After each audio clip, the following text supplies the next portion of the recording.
Throughout history, freethinkers have outraged the religious with their wacky ideas about the virtues of free speech, reason, and of course, eating babies. Now, God is dying, and it's time to dispose of his remains. From the pits of hell, Satan sends two puppets of the imperialist West and the Zionist Jews against God, Islam, and tiny kittens to bring you their propaganda and conspire for a new world order.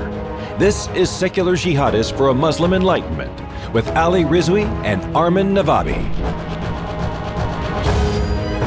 Welcome everybody to another episode of Secular Jihadists for a Muslim Enlightenment. My name is Ali Rizvi, and with me as always is Armin Navabi. Well, not always, hello, but most of the time. So we're going to get right into it because we have a limited amount of time, and I feel like this is the kind of conversation that would go on for hours and hours. So I'm very excited about this. We have two guests, two brothers joining us from the UK, Tahir Nasser and Umar Nasser from rationalreligion.co.uk. Welcome to the podcast. Thank you. Thank you very much. So Tahir and Umar are both physicians, like myself. They run a website, as I said, called Rational Religion. They are religious Muslims who counter the arguments that atheists make. And I went to their website, I read a lot of their articles, and I have to say that it's actually one of the most stimulating. It's one of the things that I think that they do a very good job at. Often people do a very bad job of it, but they are very aware of the arguments that come from the atheist side and from the secular side, like the side that Armin and I are on. So I think that, and I respect a lot of the points that they make, and they really made me think. And that's why we thought it would be a really good idea to have them on and have a discussion. I don't think that the time that we have will be enough to get into it. I anticipate that we'll probably have more future conversations at some point. But we're going to deal with two main topics today. The first one is going to be, let me get this right because I got it wrong before the show, has science made religion obsolete? Right? And the second topic is about the Qur'an. Was the Qur'an divinely revealed? We decided purposely not to make this a debate format because debates are always about which side you're on and who wins and so on. So we really wanted to make this a sort of a free-flowing discussion the way that we usually do here on the podcast. So that's the way we're going to do it. So Tahir and Nasser, thank you for coming here. We can, I think, get going. We can just dive right into it. The first topic we wanted to talk about, and I think I saw, was it Omar? You had a YouTube debate on this with somebody too. Was that has science made religion obsolete? I've covered the topic in a few different ways on YouTube, and we have our YouTube channel, Rational Religion, as well. So we have a lot of content there. Yeah. Okay, so it sounds good. So there's this link in the description. Anybody wants to check? Yeah, I'll note that.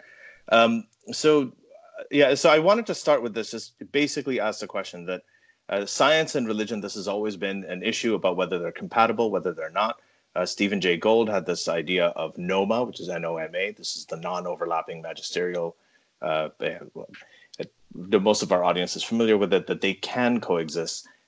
I feel that they're both contradictory just because of the basic way that both of them work. But I wanted to start with your position.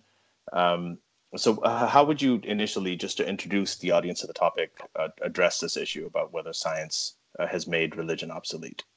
So firstly, again, thank you very much for having us. We really appreciate it. So I think the key misunderstanding and the almost caricature of the religious position is this idea that faith is belief without evidence, belief contrary to evidence. And in fairness, to be honest, I think certain religious people have actually propagated this idea themselves. Often I find in more Christian circles, and even they would admit this, there's this idea that just have faith. And whenever you have a question, just have faith. And it may well be that in certain Muslim circles, people often have the same misconception. But, from our position as Ahmadi Muslims, we believe in Iman, which is loosely translated as faith. But what it actually means is belief on the basis of probability, belief on the basis of likelihood without complete certainty. So it's not belief in spite of the evidence, it's belief with the evidence, but without fully knowing, having grasped the thing itself completely. So, and this is actually something which is also a scientific thing. Often when in science, you'll actually investigate a hypothesis. You know, you'll consider the hypothesis, then you'll investigate it, and you may have partial evidence. And on that partial evidence, you decide to continue that research paradigm. And sometimes it will bear fruit, and sometimes it won't. Yeah. So I think this is actually how we approach the questions of God and, you know, all these big metaphysical questions, is we say, from the world around us on a rational basis, is there evidence for the existence of God? And if so, then we have Iman, then we have belief in this.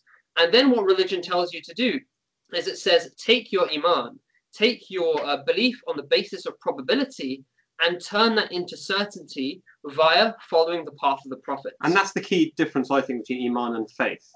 Yeah. Is that faith is you have faith, and then you die in faith, and you'll find out after you're dead whether you're right or wrong. Yeah. Yeah. Whereas in Iman, and especially the Ahmadiyya perspective given by Mirza Ghulam Ahmad, peace be on him, who we would consider the promised Messiah and the Imam Mahdi to revive the true teachings of Islam, he said the purpose of faith, or Iman, the true faith, is that it leads you to a stage whereby God responds to you, reveals himself to you, speaks to you, whereby you will have certainty in this life. And he said, if you don't attain certainty in this life, you're actually on the wrong path. Mm-hmm. Yeah. But so my question on this is that I get the point of probability. You're absolutely right. You know, you go with a lot of times proof in science, and, you know, we're all from scientific backgrounds. Proof in science is a bad word, right? What you want to do is you want to go with evidence in support of. So we always say evidence in support of, even when there are certain ideas that have been established as fact, like the theory of evolution, we still call it a theory because it's a work in progress, right? We have evidence in support of the theory of evolution. The problem for me is the jump that you make from that to certainty. So there are a lot of times probability. Initially, well, if that's your problem, can I jump in before you reach that area? Yeah. Because I have a problem with even before that. Yeah, but let me just finish what I'm saying. So initially, we talked about how you know, we were going to make this topic has science made God obsolete, but we changed it to has science made religion obsolete, which is kind of we'll get into the topic of that later. But one of the problems, like I'm when it comes to a higher intelligence in the universe, when it comes to can the laws of nature be God, can the Big Bang be God? I mean, people talk about these things, and for me, it's a matter of semantics. It's a matter of you know, yes, like I'm agnostic when it comes to that. I am actually agnostic. Okay. I'm only more atheistic when it comes to religion. For me, the problem is certainty. When you make that jump from the probability, evidence in support of, to absolute certainty that I have faith that this means that because I have this level of probability, that means that God is real. God wrote books. God blesses marriages a lot. You know, he told us, you know, who to have sex with, who not to have sex with. He told us what we could eat and what not to eat. And we are certain about this. We are 100% sure that this happened. That jump is, to me, what sort of what your definition of faith, I wish more people had that definition of faith. But the vast majority of people who are religious, not just Muslim, but the vast majority of people who are religious, they think of faith as certainty. They don't just go with probability, but they actually make. Can I actually counter what Ali is saying? I disagree with Ali, and the second part, actually, I agree with you guys. We're off to a good start. This is great. Thank you, Armin. No, because at some point when something has a high probability, high enough probability, for practical reasons, you treat it as certain. Is that? And I think and I agree with you guys. I agree with you guys on the second part. I disagree with you guys on the first part. The first part, you're just describing science. You're just saying, what is Iman? Let's define it in a way that is, and the way you define it is like just a way of doing science. Like, we're looking for evidence before we assign probability in things based on the evidence that we find for it, and therefore science hasn't made religion obsolete. Well, that is just science. That is, you're describing science. What? So there are two things. I think we maybe didn't communicate. Perhaps we didn't get our concept fully across. We don't mean to say that you have faith and you trust, and therefore it becomes certainty because you really, really, really believe in it, right? There are cases of that. For example, if I said to you, "Who's your father?" most people will be able to say, "My father is X or Y," and you can ask, "Do you have any evidence for that?" They have no evidence, like in terms of a genetic test, but they believed it all their life on the basis of trust in their mothers. In fact, all fathers believe who their children are on the basis of trust in their wives and girlfriends. So trust at a high level does become certainty, but that's not what we're talking about here. What we are talking about is that we believe that, so Mirza Ghulam Ahmad, the founder of the Ahmadi Muslim community, said that observation of nature and of the universe can only take you to the position of saying that God should exist. That there is a rational need for God. Right, that there is a rational need for God, or God should exist. To go to the stage of certainty, you have to literally be spoken to by God on an individual level, as an individual person. You need to have experienced communication from God. And he said that a religion that cannot lead you to the position whereby God actually communicates with you personally is actually a false religion. It's lost its way because it's no longer in contact with God. And he said, just last thing I'll say is that he said that there are all these books, like the Bible and the Qur'an, that say that God spoke to X, Y, and Z. Well, if God still exists, then why doesn't he speak today? It must be because there's something that's changed about you, not changed about God. So that's our concept of religion. Our concept of religion is not that you just have belief and it becomes certainty by your conviction. Okay, let's take all of that he said. How do you know that any of that is true? Because we experience it. You experience what? On two levels, can I answer that? So, firstly is the level of divine scripture, for instance. So if you see in scripture or in the prophecies of someone who claims to be a prophet, you see things which you don't think could have been fulfilled by chance, statements which come true, or for instance, prophecies in the Holy Qur'an, then that on a scriptural level is a basis for a greater level of certainty. But then when it happens in your own life as well, and when you're, for instance, conveyed things by God and they come true, and this happens in a repeated way, then this itself becomes a foundation for your certainty. And that's what that is the Islamic concept. That's what it was from time to time. That's what the Hazrat Mirza Ghulam Ahmad revived in this age, and I believe. So you have two things to know. These are true prophecies that could not have, you're saying couldn't have been true, must be proves all of this, and also your own experience. Can you give us example for each one? Like your own, like sure. When you say, first your own experience. Like what did you actually experience that made you? So personally, I don't personally want to put out my experiences because they're personal to me, and to be perfectly honest, it's not going to convince you anyway. So there's no point in me doing that. It's not for you, it's for me. We haven't been commissioned for that. And we haven't been commissioned. I'm being commissioned by God to go around telling my personal experiences. I know that they delivered certainty myself, and I tell my close friends about it. But forgive me if I just don't want to open it up to the whole. No, that's fine. That's fine. The second thing I will say is that if you go online, for example, the founder of our community, the Ahmadi Muslim community, is led by a caliph, a caliph of peace, a peaceful man. Yeah. So you can find a text, a PDF online, published in 2005 or so, which says dreams and revelations foretelling the next caliph, the fifth caliphate of the Ahmadiyya community. And that is a compilation of, I'd say, probably about 100 to 150 people's personal experiences that they documented and wrote in, stating who God had told them was the next caliph in terms of the name, in terms of the person, in terms of many, many factors. And they range from true dreams to visions to verbal revelations while they're awake. And also, there's just the second part he asked is, what's an example of a prophet? And there are many convert stories on our website, rationalreligion.co.uk, whereby people ask God for guidance, and they're people who live today. Their photos are on the thing. You can see their identity, and they had personal experience. You must know that we have examples like this for almost every religion, right? Right. So every main religion. Yeah, and the other thing is, I wanted to say, and we don't talk about. We don't what? Sorry, what? We don't deny that. Yeah. You don't deny those other religions? No. Okay. We can talk about that a bit. We haven't actually gone to the prophecies of Scripture, but I don't know if Ali, you want to also. Yeah, I wanted to just jump in and just say a couple of things to that. First of all, when we're talking about objectivity is something that where multiple people can observe something and then they can come to the same conclusion. That is at the very sort of it's at the very heart of science, right? That's something that we can agree on. This is obviously what you're talking about when you're talking about personal experience. I mean, this is a kind of experience that you have. I'm not saying it's not legitimate. It's legitimate. That's how you feel, but it's not objective. So that's one thing that I think we all agree on. The second thing is, so the second thing to Armin's point is that these personal experiences that people feel, they're not just limited to religion. And you go different. They actually vary geographically. I think one of you, Tahir, you're a psychiatrist. Umar is. Umar is a psychiatrist.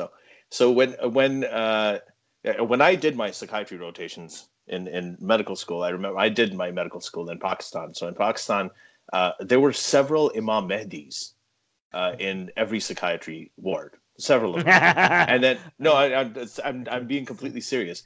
And in addition to him, while they were there within the ward, because they used to congregate together, there were always a couple of them that were their Sepe Salar, which means, I think, chief, the army chief or something like that. So, and they genuinely believed it. These experiences were real. If you know, I mean, you know about schizophrenia, when people have these delusions actually, they feel very real. And even the definition of delusion, the very definition of delusion, has a disclaimer in it. It says a fixed false belief. Yeah. It's a fixed false belief. Another Mahdi? Yeah, I know. I know. We'll get to that in a bit, maybe. But let me just say, it says it's a fixed false belief. But there's also a disclaimer, and in many definitions of it, that says that this is not. This excludes religious and cultural beliefs because they're so widespread, which is very telling. It shows that there's so much similarity between they're so sort of phenotypically or on the surface they're so similar that you actually need this disclaimer to separate the two. So this is the problem with using it, especially in a conversation like this, where you know that we obviously come from a different place than you in terms of the way that we think, to use that as a form of evidence in a way. I don't think you can use personal experience or who you feel is talking to you and who you're in communication with. Okay, to be fair to them, they didn't. Fair, yes. No. Let me clarify. To be fair to them, they said that they never said that their personal experience. He actually said that his personal experience is not meant to convince us. He said that his personal experiences convinced him. And convince him at an individual level. So as you said that with Mirza Ghulam Ahmad, when he said that as long as the individual hears it, then it goes on. But there is a problem of objectivity. So the question is, again, going back to has science made religion obsolete? One thing I'll say is I think that they can coexist. They clearly do coexist. Science and religion coexist. There's a lot of things that science has not been able to answer. And the one thing, and I'm going to quote Penn Jillette here, that science did, the scientific revolution did, that no other revolution did before it, is it said the three words, I don't know. That's it. Nobody in the past, no political system, no other power system, no religion, nobody in the past had said, I don't know. They'd always tried to give answers, right? Yeah. Without actually having evidence. Science just said, if you have an idea, even philosophy completely didn't do that. Yeah, but what they would do is they would say that, if you have an idea, no matter how beautiful it is, right, you put it up against nature and see if it jives. And if it gives you evidence, then you have something to work with. If it doesn't work with nature, no matter how amazing the idea is, no matter how strongly you feel it, no matter how individually you're connecting with where the idea is coming from, if it doesn't work with nature, then the answer is not that it's not true. The answer is just that we don't know. And that's really it. That is our position. People often think that atheists think, oh, there is definitely no God, the same way that religious people say there's a God. But most atheists, what they say is they don't believe in God. But that doesn't mean that they know for sure that there is no God. That's why most atheists are actually agnostic atheists. But, so there's a lot in that. So I might kind of go back to some of the things you said earlier. So I think Armin hit the nail on the head that we never said that on an objective level for assessment, you should use personal experiences. In fact, the whole idea of the prophets of God, the reason why they come is so that they can be the benchmark by which you assess others. They can be the ones whose prophecies that you can assess and see whether there's evidence enough for me as an individual to say, actually, there's something really in that. I think this person may well have been true. I think he was true. And actually, I'm now going to undergo the path which he laid out for me so that I myself can have enjoy some of the same spiritual fruits that he had. So that's the whole thing. These things are gateways for individuals to undergo these spiritual practices. So, I mean, we're talking about what the prophets had. So let's talk about, for instance, I'll give two examples, probably only one of which you'll be familiar with. There's one thing, for instance, which is the World War I prophecy of Hazrat Mirza Ghulam Ahmad of Qadian. So we believe, and it's very well documented in our literature and in our books, that in 1905, the Promised Messiah is what we call him, so I'll refer to him as that.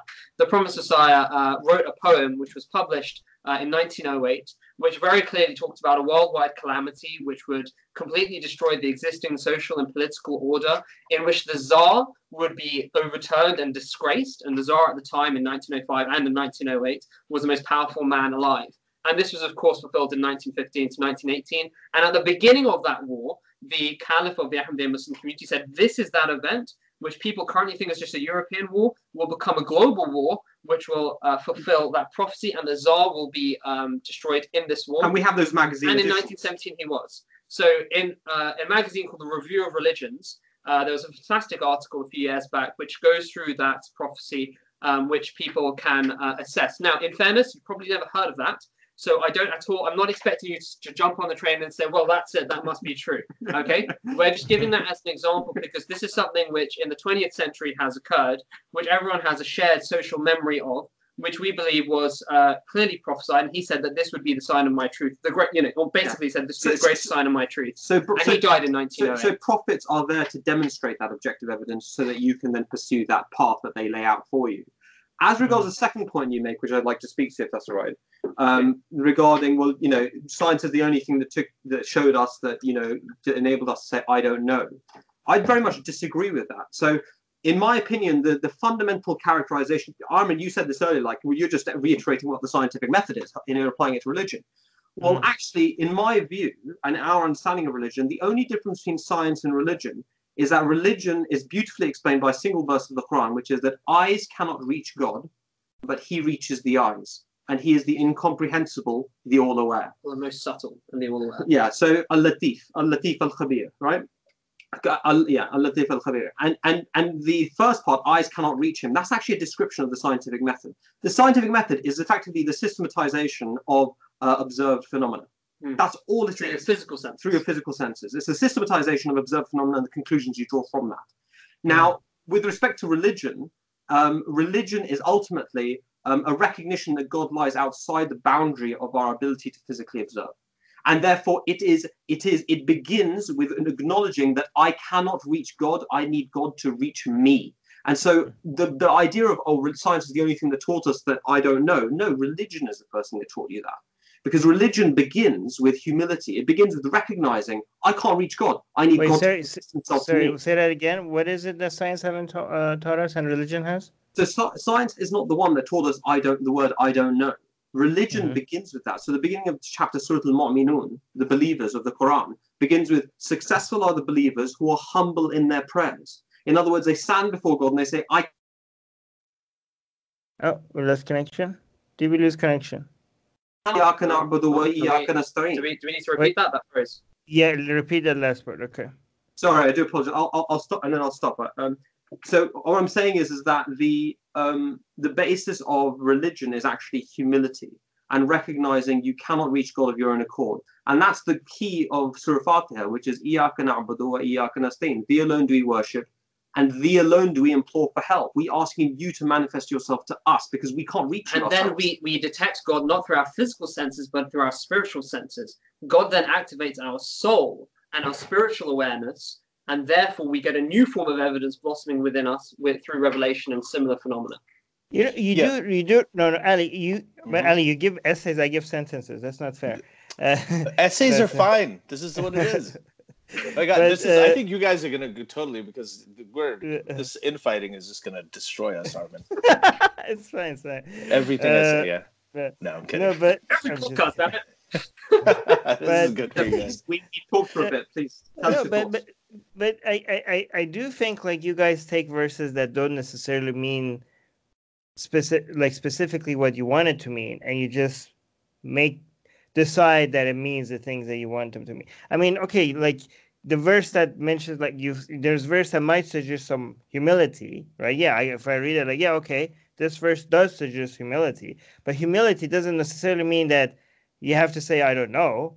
In fact, the Quran constantly requires you to not say I don't know. You have to be certain about, like, I don't know is not promoted anywhere in the Quran. Humility is promoted in the Quran, but saying I don't know is not promoted anywhere in the Quran. So just because humility is there, and there's a lot of other verses that I think, like, you guys look at, that you have to really stretch it and massage it in a way that you want to actually fit your philosophy. You have to Protestantize it. In a way, this feels like it's a Protestant version of Islam, which is but anyway, Armin, go ahead. No. Yeah.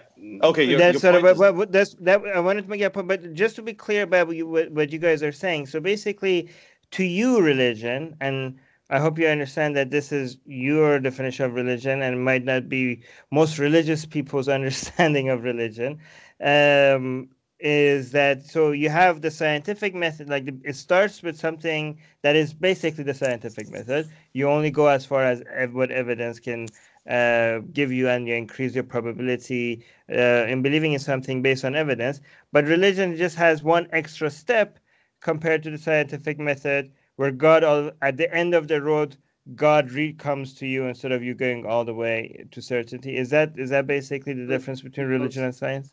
Yeah. I'll give a really quick answer, and that's simply this: that not quite.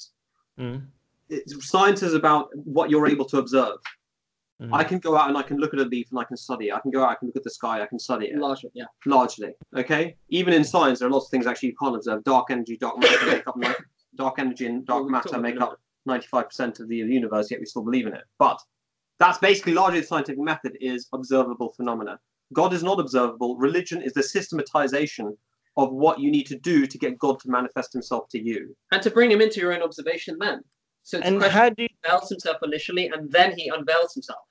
So let's say you do some things and then eventually God manifests himself to you. How do you realize that this is this manifestation of God is based on objective reality, and nothing more than just a personal experience? How do you decide? That's a great question. At the end of the day, God might tell you that he loves you. He might tell you, things that are lovely and fuzzy, and they're not actually objective evidences. Objective evidence is when God tells you which university you're going to go to. He tells you what's going to happen in a month with your health. God tells you something which is outside the boundary of your own knowledge. God tells you, for example, that the exam you've passed, actually in a week's time, you're going to get a letter which is going to say, actually, the boundary and the pass mark has changed and you're going to pass. Now, when that happens 2 times in your life, you might think pure coincidence, I just dreamt it up. When it happens 20, 30, 40, 50, 60, 70, 80, 90, 100 times in the space of 10 years, is no longer a question of, I believe. You'd have to be an idiot not to believe. And actually, this is of that experience. This is what the companions of the prophets, because they're the ones who follow the prophets most closely. They themselves had these experiences, and they talked about it. And we have records of them talking about their true dreams and their experiences, and they see their own prophecies being fulfilled. So this is ultimately what true religion, we believe, gets you to. The problem in the world is that religion has become degenerate. Religion has become decadent in any way. It's often become just something which is used to exploit people. Its spiritual essence is completely left. And so people aren't even aware that such fruits can still exist. So wait a minute. The creator of the universe manifests himself to us by something similar to is this your card, or is that is it some magic tricks that is supposed to impress us that we're like, ooh, wow, you predicted? Okay, Armin, let me put it like this. Armin. So let's say one of you've got a friend called Fred, and God tells you Fred's going to develop cancer in 1 week's time, and then in 2 weeks' time, Fred comes to you and says to you, Armin, I've got cancer. Mm-hmm. Suppose now that level of event happened to you 10 times over the next. Not even once. Well, no, say it happened 10 times over the next 5 years to you, and in each time it was clearly in your dream or in your vision, it was an angel of God who comes and tells you that. Right. Yeah. Would you believe in God? No, I would think something really bizarre is happening, but I don't know what it is. Then your atheism is unfalsifiable. No, wait. Yeah. No, wait. Why would it be God? Why wouldn't it be something else? Why would it be some kind of conscious being that has access to your inner consciousness, which knows the future? right? So And why would that be? Why would that? Okay, so I would realize that something very bizarre is happening, but I wouldn't go as far as knowing what is happening. Armin, then that's You fine. know what I mean? You'd say, I don't know. Most people would probably say yes. Okay, I'd accept that I should believe in God at least, even No, if I but don't. really, but do you not see why my position is more intellectually honest? Why would that be proving? Why would that prove God? Why would that prove? Because God is the only thing in societal knowledge which has said to be able to fit that criteria. If you have any other thing, then feel Are we free going by? Okay, but societal knowledge, that's not a very good metric, though, is it? Like, that's not a very good standard. You have history. You have loads of individuals who, throughout history, have said that a God has contacted me, who has given me knowledge of the future. Here's the evidence. The people followed him. They claimed spiritual experiences for themselves. And then you, whether or not you did spiritual practices, you had a similar experience in your own life. I think it would be highly irrational to assume. Can I? How do you know it wasn't a demon or a leprechaun or, I don't know, fairies? The question isn't the label. But that's characteristics which are usually ascribed to the being called God. Okay, yeah, but they're usually by other people. Are we really going based on what other people just say? I mean, other people believe buying lottery tickets is a great investment. So all knowledge at first is based on testimony. I'll put that out there. Ali, I think you wanted to say something. Yeah. I wanted to say, so this comes down to probability. A lot of if you're saying this kind of thing happens once, okay, this kind of thing has happened once to many people, and that is what probability is. People who think that read more into coincidences than there needs to be read into they're generally, they don't have a very good understanding of probability, because there are events that happen many times all over the world, millions and billions of them, and 1 in a million chance, 1 in a billion chance, they're bound to occur. They're less uncommon than people think. Now, if it happens several times, 10, 20, 30, 100 times, and if it's constantly happening to you in the space of 2 years, you have found that you have correctly predicted the pathological diagnoses of all of your friends, whatever it is. No, so seriously, like if that has happened, first of all, that has never really happened to the extent. This is a very, very hypothetical scenario. As far as predictions and prophecies of the future go, what you say about Mirza Ghulam Ahmad, the Prophet Muhammad, this is also true of Nostradamus. Nostradamus, for him, his predictions were so sort of accurate, even though there was a lot of reading into it and interpretation of what he said. There were entire documentaries and books written about, the kind of predictions that he made. I know it was a really big thing in the 80s and 90s. The other thing is, what you're saying about these events, the Sahaba of the Prophet, how they felt the same thing, they felt the same communication. This, to Armin's point earlier, is something that is geographically distributed.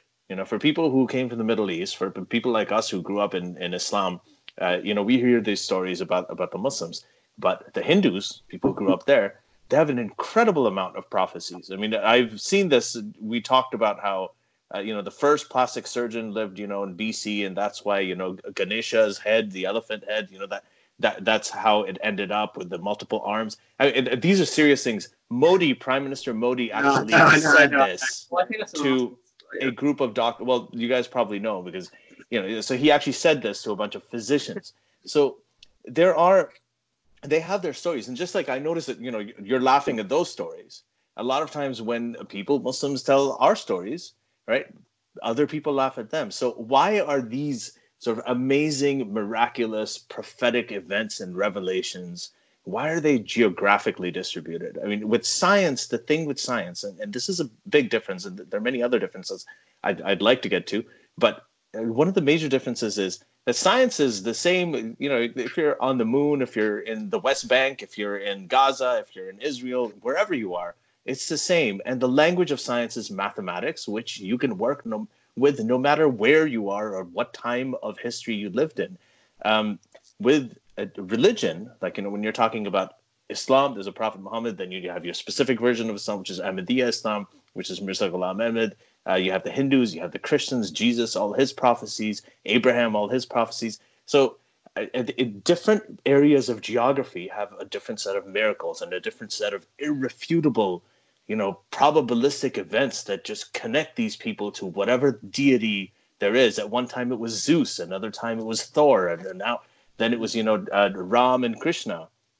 and then it's Allah, then it's Jesus. So how would you explain that? Are all of those things real?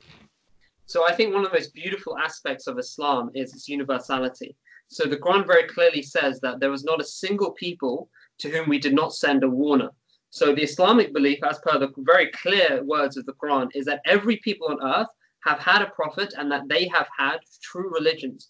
And that in reality, all of those you could call Islam, because all of those were based on submission to God. So actually, it's a great universal argument for the existence of God, that, as you say, in every single culture on earth, you have these people who have created very similar religious movements, who ultimately believe in a very similar conception of God, the afterlife, and of morality, and who have said that if you follow my path, which will end up being strikingly similar, you yourself will achieve the same spiritual fruits. And this is the explanation of why you see this in so many different cultures. Yes, you may have different names of God, but ultimately the qualities that they attribute to these beings are exactly the same. Yeah. For instance, in Taoism, it talks about this immaterial being that is the creator of all. In Confucius, for instance, said that there is he who offends heaven has no one to whom he can pray. The earliest records of Buddha and of Buddha's teachings that we have indicate that he very clearly believed in God, and that he was teaching also morality. In ancient Athens, we believe Socrates was a prophet of God. You read the Republic. Yeah. So he talks about divine revelation. He's the father of Western philosophy. He claims that a being is talking to him, right? You have in the Native Americans, you have saints like Deguanida, and you have other prophetic figures. And in fact, this is claiming everybody, guys. You have religions. You have Buddha is thought to be a prophet by a lot of. So this is actually, and you're absolutely right. Why should it be located in the Middle East? Well, we say it's not located in the Middle East. God is a universal God, and that's why you have similar stories ultimately for everyone. The idea of Islam is that it's at the point where human history and human development got to a point where people were being brought together enough, and there was enough intellectual development. The teaching of Islam was revealed for all people for all time. Can I go further than that, beyond the world? There's more. Yeah. So the Quran actually doesn't stop there. It actually says in the Quran that of the heavens we have created 7, of the earth the like thereof. The divine command comes down in their midst. Yeah. It's saying there are 7 heavens, but there are also 7 earths. In other words, a large number of earths. 7 is a number in Arabic, means a large number. It means a large number of earths. And planet Earth. And the divine command comes down in their midst. Yeah, so it's saying on other planets there are creatures who also receive revelation. So this is not our concept of God is not that Earth is this special, lovely place and only God is interested in us. Actually, we believe in an almost innumerable number of universes and an innumerable number of civilizations going back infinitely into the past to whom God speaks. Sorry, I have 2 questions. One is, you know how you originally said, like, why would God only have prophets? Why wouldn't he, like, you tried to guess what would God do? Why wouldn't he reveal himself directly to each one of us? So I have a question. Why wouldn't he, instead of playing magic tricks to prove that to reveal himself to us, showing that, I could tell you the future. That's impressive, right? Like, well, you know what would be more impressive? Like, can you make the stars like spell my name in the sky? Like, wouldn't that be like more impressive, more in line with like what the creator of the universe would do? That's one question. Another question I have, like, why is it, if these prophecies are real, why hasn't there been any, academic or peer-reviewed, statistical analysis of these? Because prophecies that actually show that these are legit, that these prophecies must be tapping into some source of information, and they're not just random. Like, why hasn't anybody been able to record anything like that? That's a great question. Okay. So there are 3 questions there, as far as I can tell from what Ali said as well. So I'll try and answer them relatively succinctly. Yeah, be brief. So the first question is, why doesn't every person have something? And Ali, actually, you kind of answered this, where you said lots of people have some kinds of experiences. Founder of the Ahmadi Muslim community said that actually God distributes some form of spiritual experience very, very widely. He even talked about how a prostitute soaked in wine, for instance, on her bed may well receive a true dream from God, even though some people may think, such a person could never receive that. He said, wait, what do you have against prostitutes and wine? I'll skip over that. He said that Right. even such a person can have an experience of God, because the idea is that if such experiences are widespread, and either you've had something like that or you know someone who's had something like that, when a prophet of God comes and says, I have had this, but to a much higher degree, it has some plausibility in your mind. So we don't believe that God is an exclusive God and he only reveals himself already to his chosen people. We believe that God distributes experience wide, in a very, very wide manner. But the difference between an individual having that and a prophet is like the difference between the light of a firefly and the sun. Okay, so it's a question of degree and nature as well. The second point is why doesn't God spell his name in the start? Well, you see, because this is, I think, a misunderstanding of what God's ultimate purpose is in creating us. God has nothing to gain by him believing in us, right? By us believing in him. Sorry, by us believing in him. Ultimately, if God exists, then he's God. He really doesn't need our belief. What he wants is for us to tread upon the spiritual path, to become humble, and to refine ourselves morally. So that means that God doesn't reveal himself in such a spellblinding way so that belief in God is as incumbent upon a person as belief in the sun. Like, you'd be an idiot not to believe in the sun because it's right there everywhere, everyone can see it. We believe that God does hide himself to a degree, does veil his existence to a degree, but he gives enough information for those who are humble enough to search for him. Sorry, I think you misunderstood my question, because I wasn't talking about the beginning part. I was talking about you went through those steps already, and now it's God's turn to manifest himself to you. Oh, then he does far more than a constellation. If does he do? You follow these paths, you follow this path, then you have experience of God through true dreams, through visions, through revelations, which are far more binding upon you than constellations in the sky, which could be some prankster. The Prophet Muhammad met Jibreel. His companions met angels. So there's a reason why God does it this way and not the other way, because tricksters exist, because magicians exist. So if we see something in a very physical and material way, which is some kind of spectacle, we'll think it's a trickster or a magician. I was a magician myself. I used to do this stuff all the time when I was a teenager. Oh, but really? if God activates in yourself a capacity which you didn't even realize you have through spiritual experiences, then that for you is far more powerful. But what God wants is your humility and your moral refinement to continue upon that path. And that's why experiences happen in a graded way. As you ascend the ladder of certainty of God, you turn from faith to certainty. I want to very quickly come in with the prophecies thing. Ultimately, we believe that prophecies are quite robust, and it's up to individuals to decide whether they are robust. So, for instance, the World War I prophecy, various prophecies in the Holy Qur'an, which we've done some articles on. I'm sure we can maybe talk about them here, or maybe it's just a question of people look into them on our website.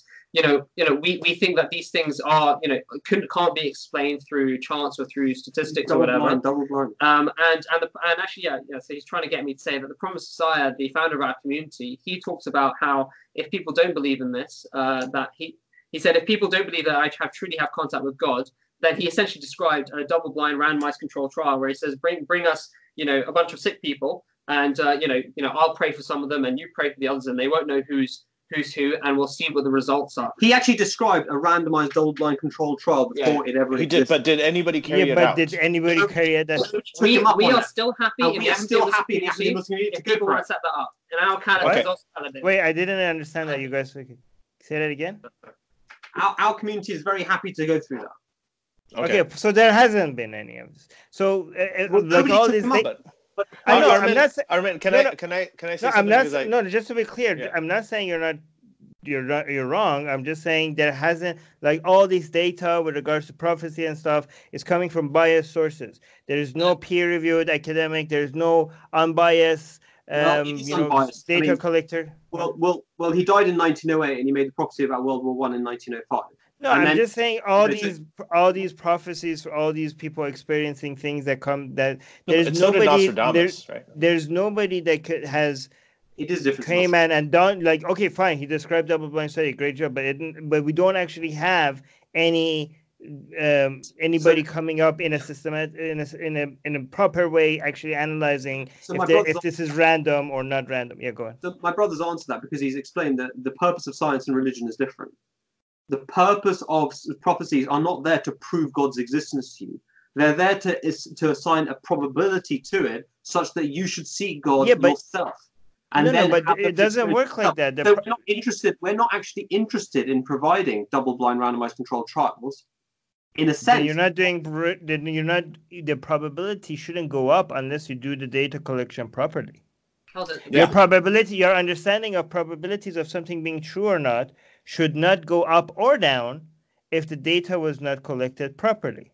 So the data is collected and it's documented. So in this case, data would mean words on a page which were published at a certain time, known to be published at a certain time. Those words have meaning and they convey information about the future. And then we, as assessors of that peer-reviewed paper, can look at that and say, has this been fulfilled? And people write many articles about, for instance, scientific prophecies in the Holy Quran, about, for instance, this prophecy of world war I.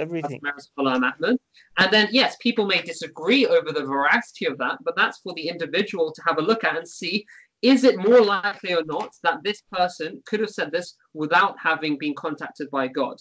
And we believe, for instance, in the case of the World War I prophecy, in the scientific prophecies of the Holy Quran, that is true. That the Prophet Muhammad, peace be upon him, or Hazrat Mirza Ghulam Ahmad, or many prophets of the past could not have said that without God. The individual can do that, but I suggest the individual holds judgment if the data was not collected and analyzed in a scientific way. Ali, you want to go? Yeah. So I wanted to going back to what you said when you talked about the sun, and this is the one thing I think that's missing from what you're saying, where I'm not. I mean, there's many things where I'm not convinced, but this is really the crux of it, is this idea of going back to evidence. And I know you talked about it. I know we talked about probabilistic.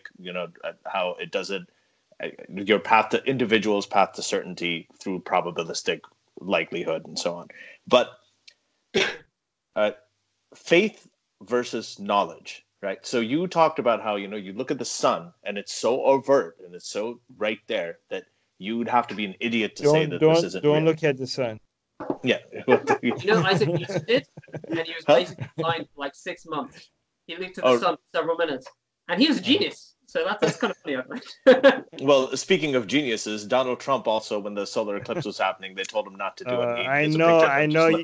Serious? Yeah. I can't. Yeah. This is he did. There's a video. It's hilarious. That's why we love him so much, right? And so the thing is, so the sun, that's knowledge. Like I'm sitting on this chair. I know this chair exists. Because I'm sitting on it, I can perceive it. I can through my senses. I can demonstrate it exists. That's why. So this is the difference between faith and knowledge. So I don't think you can compare them. I think that the example you gave about how you have to be an idiot not to say that the sun is not there, versus the prophecies that you're getting from God, right? I think that that actually drives home the difference between faith and knowledge. And let me get to it a little bit. The problem with faith. Right, and this is going to be because we're getting into our next topic now about whether the Quran was divinely revealed, is that it starts in most cases, and I know you'll probably disagree with this to some extent, but for the vast majority of religious people, faith starts with a conclusion.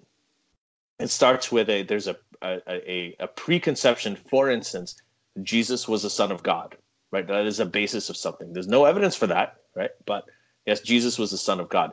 It starts with the Quran is a divinely revealed word of God, right? So those are the premises upon which faith is built. And then you go back and then you find evidence that supports that premise. Right? It's not agnostic. It isn't like there's a hypothesis and a null hypothesis, and then you follow it along to get to the conclusion. What you're doing with faith is you're starting with a kind of conclusion, then you're finding evidence that supports that conclusion, but that conclusion is immutable. And this is what the problem is, that you have when you have concepts like infallibility, like divinity, like immutability, that this is the perfect word of God, there is no error in it, the prophet was infallible, everything he said was correct, everything he did was correct, he's an example to emulate for all time, and I want to ask you a question on this. This to me is a basic difference between faith and evidence-based knowledge. Starting with a conclusion and then finding evidence to support it, versus starting with falsifiability, the idea that this could be wrong, hypothesis, null hypothesis, then following the evidence to an inference, right, that may or may not lead to a conclusion, which is what the scientific method is. So I think that both of those are completely antithetical to each other. Now, Armin and I, there are a lot of books, for example, that atheists quote all the time, whether it's from Epicurus or Bertrand Russell, Richard Dawkins, all these recent. But I will never claim that all of these books or all of these ideas are free of error. I will never say that. I'll always say that these are books that could be wrong. There are many things in it that could be wrong, but there's no book or no source of knowledge that I'll say, okay, this is 100% correct. Now, can you acknowledge, or will you acknowledge here, that the Qur'an, right, that there could be some error in it? Would you say that there could be some error in it? There's a probability that some of it could be wrong? So, you're putting the horse before the cart in some sense, I think. So you've raised a number of issues, and I'm just going to go through them quickly. Because I don't want to speak too long. Religion, first of all, is not the same as science, and you're trying to argue that why I think you have the misconception that we think religion is the same as science. We don't have that. Oh no, that's not what I meant. Just to clear that up, I don't think that you think that. I was just talking about the idea of how you're saying that knowledge gained through faith, versus knowledge gained through the scientific method. When you said the scientific method and religion are you were drawing the parallels. I'm disputing that. That's fine. At the end of the day, it doesn't matter, how you enter a house, whether the back door or the front door. The question is, have you entered the house? Whether you observe, whether you observe an observable phenomenon and therefore draw conclusions on the basis of that, or God manifests himself to you such that you attain knowledge that God certainly exists. The point is, you reach certainty. It is through two different methods. We agree. We assert it is through two different methods. They're different to one another. You've asked what's the difference. One of the questions you had was the first point you raised was that somebody there's no with respect to faith, there's no written evidence. Okay, well, there is written evidence. I could show you a book of all of the experiences I've had, right? Of when I have a true dream, or if I have a vision or a revelation, I'll write it down in the book, right? And then I'll wait for it to be fulfilled, and then I'll see it fulfilled. Okay, so that piece of paper with the writing on it and the date and my signature next to it is a piece of documentary evidence. That's the first thing I'll say. And that's what the prophets have. And that's what the prophets have. Thing. That's what religious scripture is, and that's what records of their prophecies is. Yeah. Whereas there, for the whole of humanity, we might be, something for our family and friends. But we're not talking about that we're not talking about documentary evidence, because anybody can write a piece of paper. We're talking about evidence, objective evidence that can be observed, like the kind of evidence that we talk about in the scientific method, right? Which is that we have evidence in support of a theory that squares with nature. We have natural evidence in the natural world. Yeah. So this scientific method is kind of, people use it too much, this phrase. All it fundamentally means is something that can be objectively verified and repeatable. That's all it means. Okay? That's all it means. For example, we've given you the example of the World War I prophecy. We've given you an example of, it wasn't it's not like World War I happened and then they retroactively attributed it to the prophecy. At the beginning of the war, the second Khalifa wrote in Review of Religions. You can look it up online. You can read the article saying this is the war in which this prophecy about the Tsar of Russia will be fulfilled. Right? It was prospective. It was not retrospective. Okay, so there are all these aspects, and he has many other prophecies like that. Trust and faith in science. You've made a bit of a deal about how we begin with a conclusion in religion. I would say you begin with a conclusion in science. So when I went to medical school, I sat in lectures and people gave me lectures and hours and hours and hours, as you did, I'm sure, as well, Ali, of people giving you conclusions. I did not go and verify those things. I didn't say, hold on a second, I'm not going to believe that T cells operate in this particular manner, or interleukin 5 deals with this, until I've done the experiment myself. You took all of it on trust. Different. That's different. Well, it's not, because it went through the scientific method once, and you accepted that it had gone through a scientific method, and you trusted in that, and then you. Religion is no different. No. I think it is different. I think it is different because you said that when you enter a house, no matter how you enter the house, as long as you're in the house and you've gotten there, it's true. I don't think that's true. I know that's a kind of a spurious analogy there, because I could bring all these other elements into it, that the way that you enter, if you break and enter into it, if you do it, there's the purpose of why you're entering into it. There's so many different roads we can go down there, but I don't think that that's the same. When you're talking about the way that T cells function, and if I'm hearing a lecturer telling me about that, That lecture is telling me, and I have the option to go and verify it. There are medicines that treat patients, right, that show how T cells work. There are papers that I've read that people, there are other peer-reviewed journals for a reason. And yes, of course, there's an element. We're not going to go and verify everything experimentally. But what we can do is we can take the findings of those, and this is how science works, and those, you build treatments, you build actions based upon those findings, and those actions play out and they reaffirm it. And individuals, when you treat patients, you reaffirm that every single time, right? To some extent. So when that happens over and over again, then there is an element of objectivity to it. That is very, very different, right? From saying, okay, if somebody else tells me something just because they've read a whole bunch about this or they had a certain experience, which, by the way, can be explained a lot by, there's a lot happening in neuroscience that explains many, many things. We talked about the definitions of delusions earlier and so on. There are mechanisms that explain all of these phenomena now, right? You can't, it's just not the same thing. Well, one is demonstrable and it's pragmatic and you can work with it and you can demonstrate it happening over and over again, the individual level in patients as well. And the other one is just you're believing something on hearsay based on somebody's individual experience. So I think that they're completely different from each other. So let me clarify where we think the similarities are, where we think the differences are. The similarity for me is that while we may, for instance, in medical school learn from medical experts, what I want to learn from in the spiritual realm is spiritual experts. And these are the people who are the most accredited as being the people who have experienced God the most, okay? And you'll be able to see and validate that by, for instance, reading their books and seeing whether you think their teachings are in accord with human nature and whether their prophecies were fulfilled. If I do that, then I can say, actually, I think this person is a spiritual expert to whom I should listen to and to whom I should learn from, right? And when I do that, then this person says to me, if you follow this path, you yourself will experience this. Then I think I would be a fool not to follow that path, because that is the method and that is the thing which he has laid out.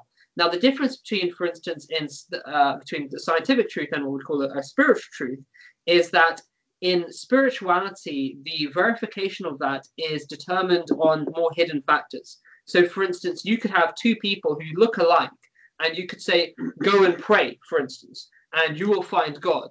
But actually, the manner in which they pray and the humility with which they do that may affect the outcome. This is the story of Cain and Abel. Right. Whereas in medicine, if you say, go and find these T cells on this, on this pathology slide, then both of them will do it because it's not dependent upon their intrinsic human spiritual factors. And that's a big difference. That is the difference, but it's a difference for the individual, right? But that does not invalidate the premise that God exists or that God can be discovered. The only difference is that at the more objective level, we have things like prophecies that you can look at and determine, I think it's very likely that God exists. Now, people may still debate on that in the same way people may debate on whether there's good evidence for interleukin 13 affecting asthma or whatever it is, right? You can still have debates on that. There's nothing which is ultimately you have such a high level of certainty of. Even in science, there's very few things. And actually, I think... Go ahead. I was just going to say there's a last, I think, a very good analogy where you can actually say there is a bit of crossover between science and religion, or scientific truth and religious truth, and it is somewhat of an arbitrary difference in some ways, is the case of dark matter and dark energy, right? So these are things which we believe in, which physicists believe in, which we say we have good evidence for, which are completely inaccessible by our physical senses. Even our most sensitive instruments cannot detect them. We have only said that dark matter exists and dark energy exists because of the influence that they have on the world around us. So with dark matter, we saw that the way that light was bending around certain galaxies and the mass of galaxies, we couldn't explain that without saying there is some entity there that has these characteristics, even though we cannot access this. With dark energy, we saw that the speed at which the universe was expanding and getting faster in expansion, we said there must be some kind of force which is pushing it outwards. Even to this day, we don't know what they are, and we cannot physically verify them. Yeah, but Armin, I got it. And they make up 95% of the universe. Yeah, and what we do, we then my apologies. Last point is go for it. We then go and we then seek empirical verification for that unseen entity. Well, that's what I do in the spiritual realm as well. Okay, so I just wanted, before Armin goes ahead, I want to respond to the earlier thing that you said about the spiritual consultant versus medical consultant, right? So this is sorry, I have to make this point. So there is an element of reproducibility also in science, right? You have to be able to. This is a problem that we've seen in especially psychological studies, but overall in medicine, generally there's a culture of publish or perish. People are publishing like crazy, and a lot of these studies are finding out. Well, not a lot of them, but many of them they're finding out they're not reproducible. And this is a very basic fundamental thing in science that even if you do an experiment, you're double blind, you're whatever the design is, and then you are unable to reproduce it, other people cannot reproduce it, right? Mm-hmm. Then that eventually that idea is going to die out. That idea is no longer going to be. We see this in nutrition all the time, but that's another really funny conversation we can have. No, they don't know what they're doing.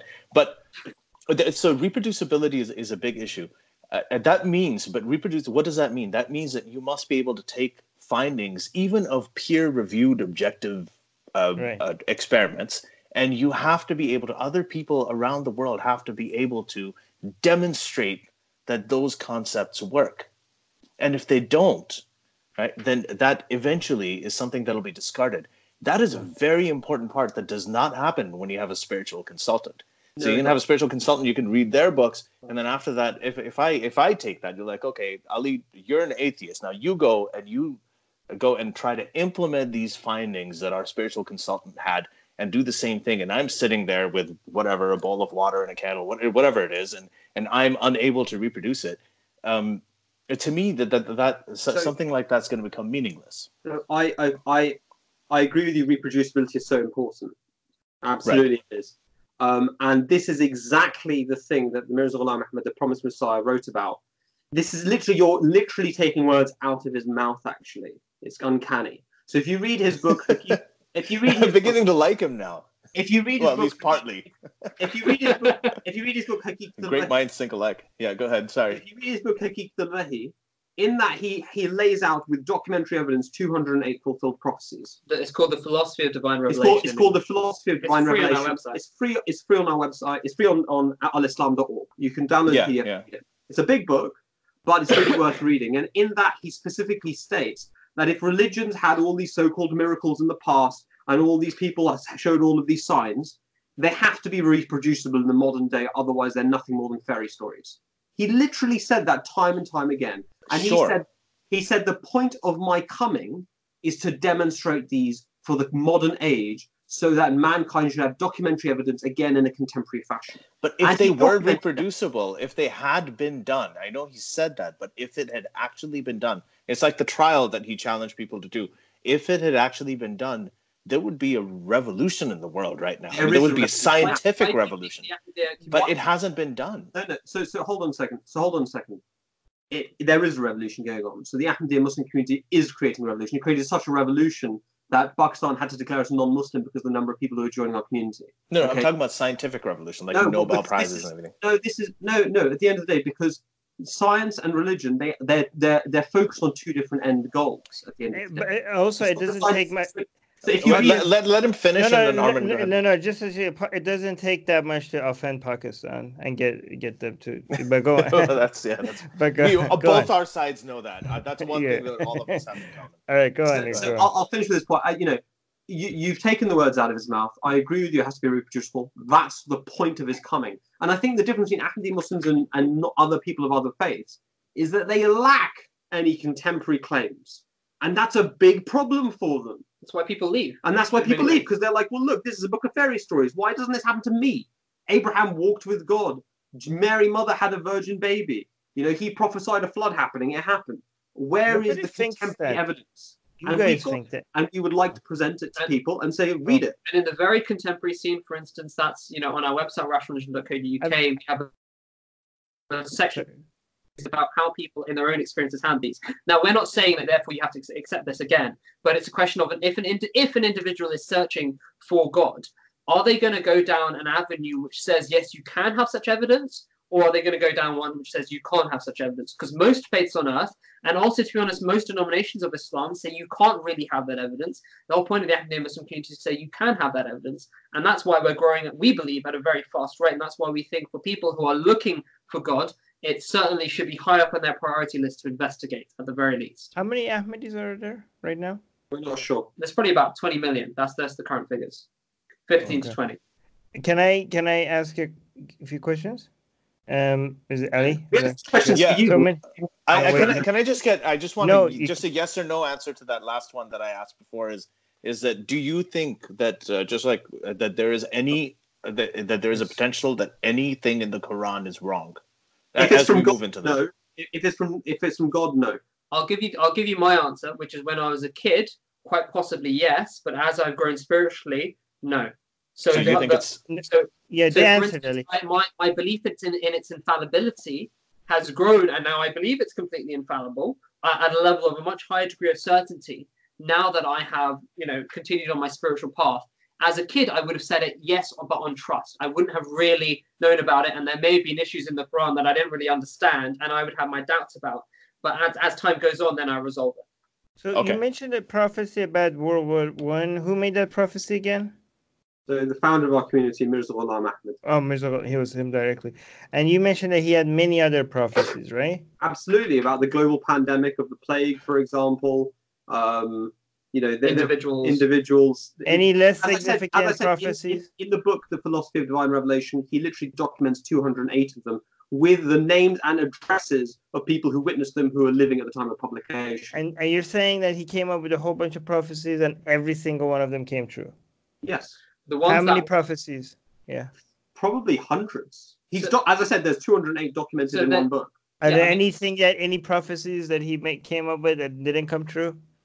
Well, to answer that, we have to understand what is the philosophy of a prophecy. So, for instance, don't give him a long answer. We've got a whole other topic to get through. Still. No, the answer is that prophecies can, to the degree that the conditions were fulfilled. Yes, every single one of those prophecies were fulfilled.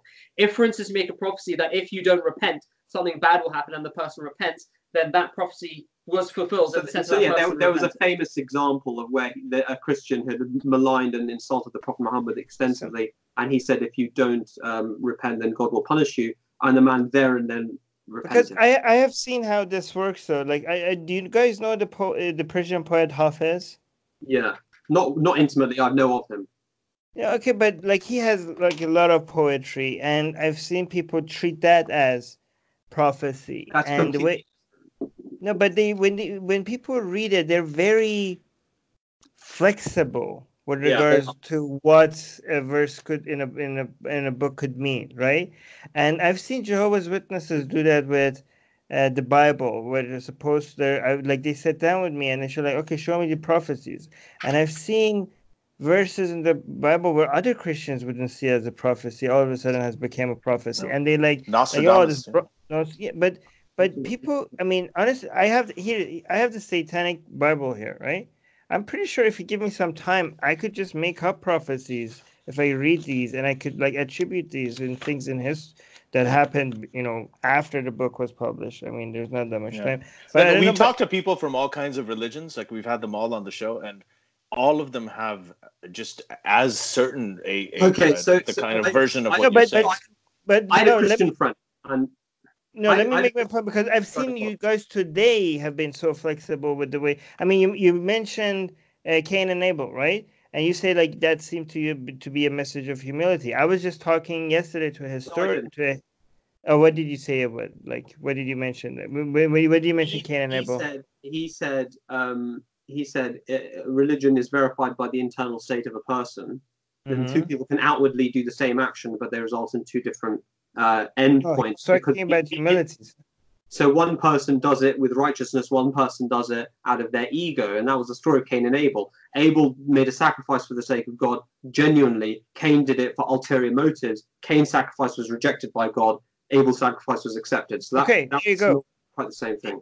There you go. Okay, but like the historian I talked to yesterday, he thinks that the Cain and Abel has more to do with the fact that Jews were, I think the Jews were shepherds and the Canaanites were farmers, and this was more to do with the competition between the Jews, and this was a message the Jews were putting that in there as an FU to the Canaanites, right? You have that with science. You have data and people draw different inferences. So it's for every individual to decide what they think is the best argument. So some people think that some people. I know. I'm just saying it's so easy to look at these verses, and if you already have a message that you want to get out of it, you will be able to get those messages out of the verses. On the other hand, also that's the same from the other perspective, which is that perhaps if you have a bias towards not believing, then you'll also ignore the good evidence within the verses, and you'll try and find another way. Yep. I agree. Can I speak? So can I speak to the point? No, they don't. They make both are true. They don't cancel each other. Guys, we just have to avoid the crosstalk a little bit. I know this is tough, but because when we have the crosstalk, then we lose what some people are saying. But go ahead. So can I just say one thing? I mean, there are people who in science, some people say myocardial infarction is an inflammatory process. Other people say it's an embolic event. Other people say there's discussion of aspects. For our audience, myocardial infarction is a heart attack. Yeah, sorry. But the point I want to say is that you talk about Christians and I agree with you, I actually solidly agree with you. I mean, I had a Christian friend who said to me that God revealed to him that he should go to this university or so. I said to him, oh boy, that's a pretty serious matter. I said, so what did God say? And he goes, oh, well, he didn't say anything, but I felt extremely strongly that God wanted me to do this thing. And I said to him, that is not revelation. I said to him, that is an inner psychological phenomenon you're going through.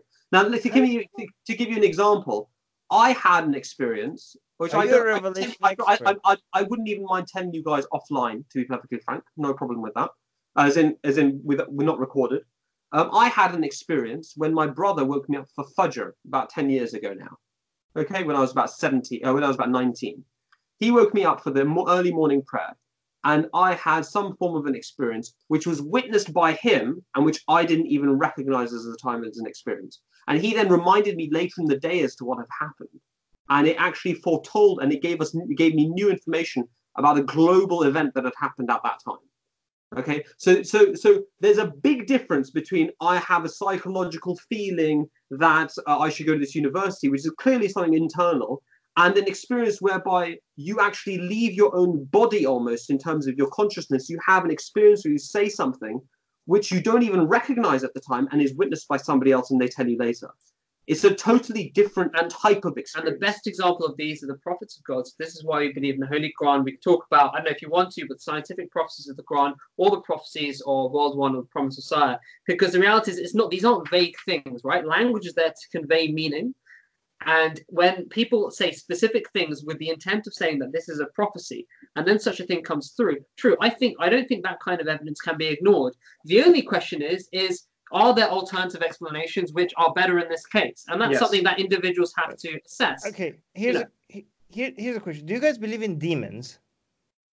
What does that mean? What does that really mean? Demons, like jinn. I believe there are unseen things beyond our knowledge. We don't have the same belief. Do you believe in jinns? Okay, not demons. Do you believe in jinns? Maghrib time. What? I don't avoid forests at dusk. No, I'm not asking about that. I'm not asking that. I'm just asking, do you guys believe in jinns and stuff like that? Yes, we believe jinn simply means something that we don't believe jinn can possess you. Yeah, we don't believe any of that. Okay, yeah, but I didn't say that though. But I mean, what I'm questioning is like, if you had these revelations and prophecies and stuff, how do you know the source of it was God? How do you know it wasn't an evil spirit or a jinn or demons or something else, not God? Yeah, or Zeus or Jesus even. Or Ram Krishna. They think Jesus. No. They think Jesus. Okay, go on. Ram they're gonna keep now they're gonna tell you all of that is Islam. No, that's not what I'm saying. I'm talking about evil spirits or jinns and demons and stuff like that. How do you know? Because at the end of the day, when you have such an experience, there are certain things that you can infer from it. You have to believe that some kind of consciousness has contacted your consciousness, is capable of conveying information, and has knowledge, for instance, of the future. Okay, like a demon. No, all of those things you said is true, but no, because you only believe in demons in a religious context, and the word demon applies to evil spirits who would not do that kind of thing. Yeah. So your belief in demon only comes because when you accept the religious paradigm, but within that same religious paradigm, such an experience that was helping us only come from God. Because God, sorry, I didn't quite hear you. I apologize. No, I'm just saying fine. I'm not talking about our position. I'm just saying within a world, within a world philosophy that has God and has all this stuff in it, right? Yeah. Maybe you guys are on the wrong side of everything. Maybe maybe a Christian would come and say, like, you know, this, demons don't know the future. Look, but there is. No, but how do you know? How do you know? Because look, this is our outlook, right? Our outlook is that we believe in this religious system because, for instance, we have assessed the prophecies of a man of God who said, God has contacted me, right? So I believe that he is true, and the information that he has been given, Prophet Muhammad, peace be upon him in this case, is completely true. Then he teaches me a religious system in which he says such information is from God. And the only thing that Satan, for instance, can reveal, which you describe as demons, will be things which are extremely corrupted and have a very different nature. So we believe that satanic revelation is real and people can experience it. But the prophets have also talked about how the character of that revelation is completely different to the revelation that has been given by angels. That's why I believe that such a revelation... Armin, let him finish. No. If Muhammad couldn't tell the difference, how could you guys tell the difference? We don't accept that. Are you talking about the satanic revelations thing? Oh, you guys don't accept that. Okay. No, we think it's clearly, no historical evidence. Clearly rubbish. Oh. Okay. No, but okay, like, so yeah. Just to be clear, like a Christian, for example, would say, the devil is the greatest of all deceivers, right? So all these stuff you could say might be like they were like, you guys obviously are not Christian, so you guys are on the side of the devil, and all this stuff, all these revelation experiences that you have had is because of demonic forces, and you might think it's from God, and the reason why you think it's from God is because the devil is the greatest of all deceivers. How would you counter that? Because if such a system were to exist, then one would not know whether you're following God and the devil. Therefore, we don't believe that that's the system God has created, and that's the Islamic perspective on that. The Christians can believe what they want, but that's not what we believe. But what we're doing is we don't have because we're talking about what demons can do and what demons can't do, what jinn can do and what jinn can't do. Like we have already started ascribing. I mean, to me, this really feels. You got to think about it from my perspective, right? So I'm just asking you to step in my shoes. I'm listening to this. We're talking about demons, and we have rules and beliefs about what they can do and what they cannot do. Well, this is what they're like. I mean, to me, this sounds really bizarre. How do we know whether a demon? Exactly. So it does sound bizarre to you, and I would respectfully point out that it was Armin who brought up the issue of demons. No. Okay, jinn. But for me, jinn, angel, demons, all of these sort of supernatural beings are. Of course, they are supernatural to you. Of course, they are things which you regard as pure superstition and made up fairy stories. But that's because you had no experience of having met an angel. You have no experience of having spoken to Satan. You have no experience of such experiences whereby the existence. I have, and so let me tell you, not what you're saying, but I have with the incident that you described, or you foretold like a major global event. No, I didn't. I didn't foretell anything like that. Not foretell, but the incident that the audience heard. When your brother woke you up, and it turned out that it. So I have actually had those experiences growing up. I think most of us have. I mean, there are times when I heard I play music and I heard a melody that I remember in my dream, and I went to band class and we were someone was it was just a coincidence. It's hard to describe, but that same melody resurfaced, and I was convinced that this had to be something beyond what's natural. And this is the thing. I think when you talk about the personal experiences where you have that you've connected, or you felt like this could not be explained by just normal natural phenomena, I have had experiences like that. Armin has. Most atheists I talk to have had those experiences as well. Those kinds of things where they just completely stun them. Like, how could this be? The only difference is the way that we interpreted them. For me, I mean, these are not experiences I've had. To me, they can be explained by probability. Right. I don't, even though it's really, really hard to, that's the nature of coincidences. That's very, very hard to accept that this could just be probability. but that's the way the probability works. So it's just a matter of how we interpret these kinds of experiences. That's really all it is. I fully agree with you, and I said that myself, that if you have these once or twice, and quite frankly, even if 5 times over the course of a decade, depends on the nature as well. You know, you may chalk and if you're a skeptical kind of person, you may chalk it down to probability, coincidence. As I said, if it's happened to you 60 times before you're 20 years of age, and you've written them, and they're specific to they're words, they're not a feeling, it's not a melody, it's a communication, it's a meaningful thing. Okay, right. That happens 60 times before you're 20 years old. Okay, then you have to at the end of the day ask some serious questions to yourself. But the reality is not about it's not about a specific number of experiences or whatever it is. It's about what is ultimately convincing to the person. Because God may also know what is ultimately convincing for a specific person. People may have different levels of thresholds. The question is, are you making the spiritual effort, enough spiritual effort to justify, God having some kind of contact with you? And at the beginning, your experiences may be a little bit vague. They may be a little bit, could it be coincidence? You think, I don't think it's coincidence, but I guess it could be. The whole point is that God gives you such experiences so that on the basis of your humility and in your thinking well of the prophets of God and thinking well of what you've received in religious teachings, that you go forward. Instead of taking the thing which you think is improbable, that it is just a coincidence, and saying, well, therefore I'm not going to do anything else. It's meant to incentivize. I think what Tahir said, at the end is, I think, hopefully something both of us can actually agree on, is that you said that if this happens several times, you have to ask some serious questions. And I agree with that. I think both of us, we do that. We ask serious questions. It's just a matter of that the answers that we come up with, they're different. But there's a key difference, may I suggest, is that while that he says that in the context of you are making the spiritual effort and you're going down that path. Yeah. Whereas if you expect that to happen to you without making the spiritual effort, without going down that path, then you can be waiting your entire lifetime. Okay, so I wanted to move on to the next topic, because we've actually spent a lot of time on this, and we have kind of touched on the next topic too. So we have about 20 minutes. Right. I have another topic I want to bring up as well at some point. Yeah. So, but Armin, can we just go on to, because I really, really want to talk about this. After this topic, I'm just saying, please leave some room for this other topic. Okay, so we'll do that. We have, so let's see what we can squeeze in the next 20-25 minutes, if that's okay with you guys.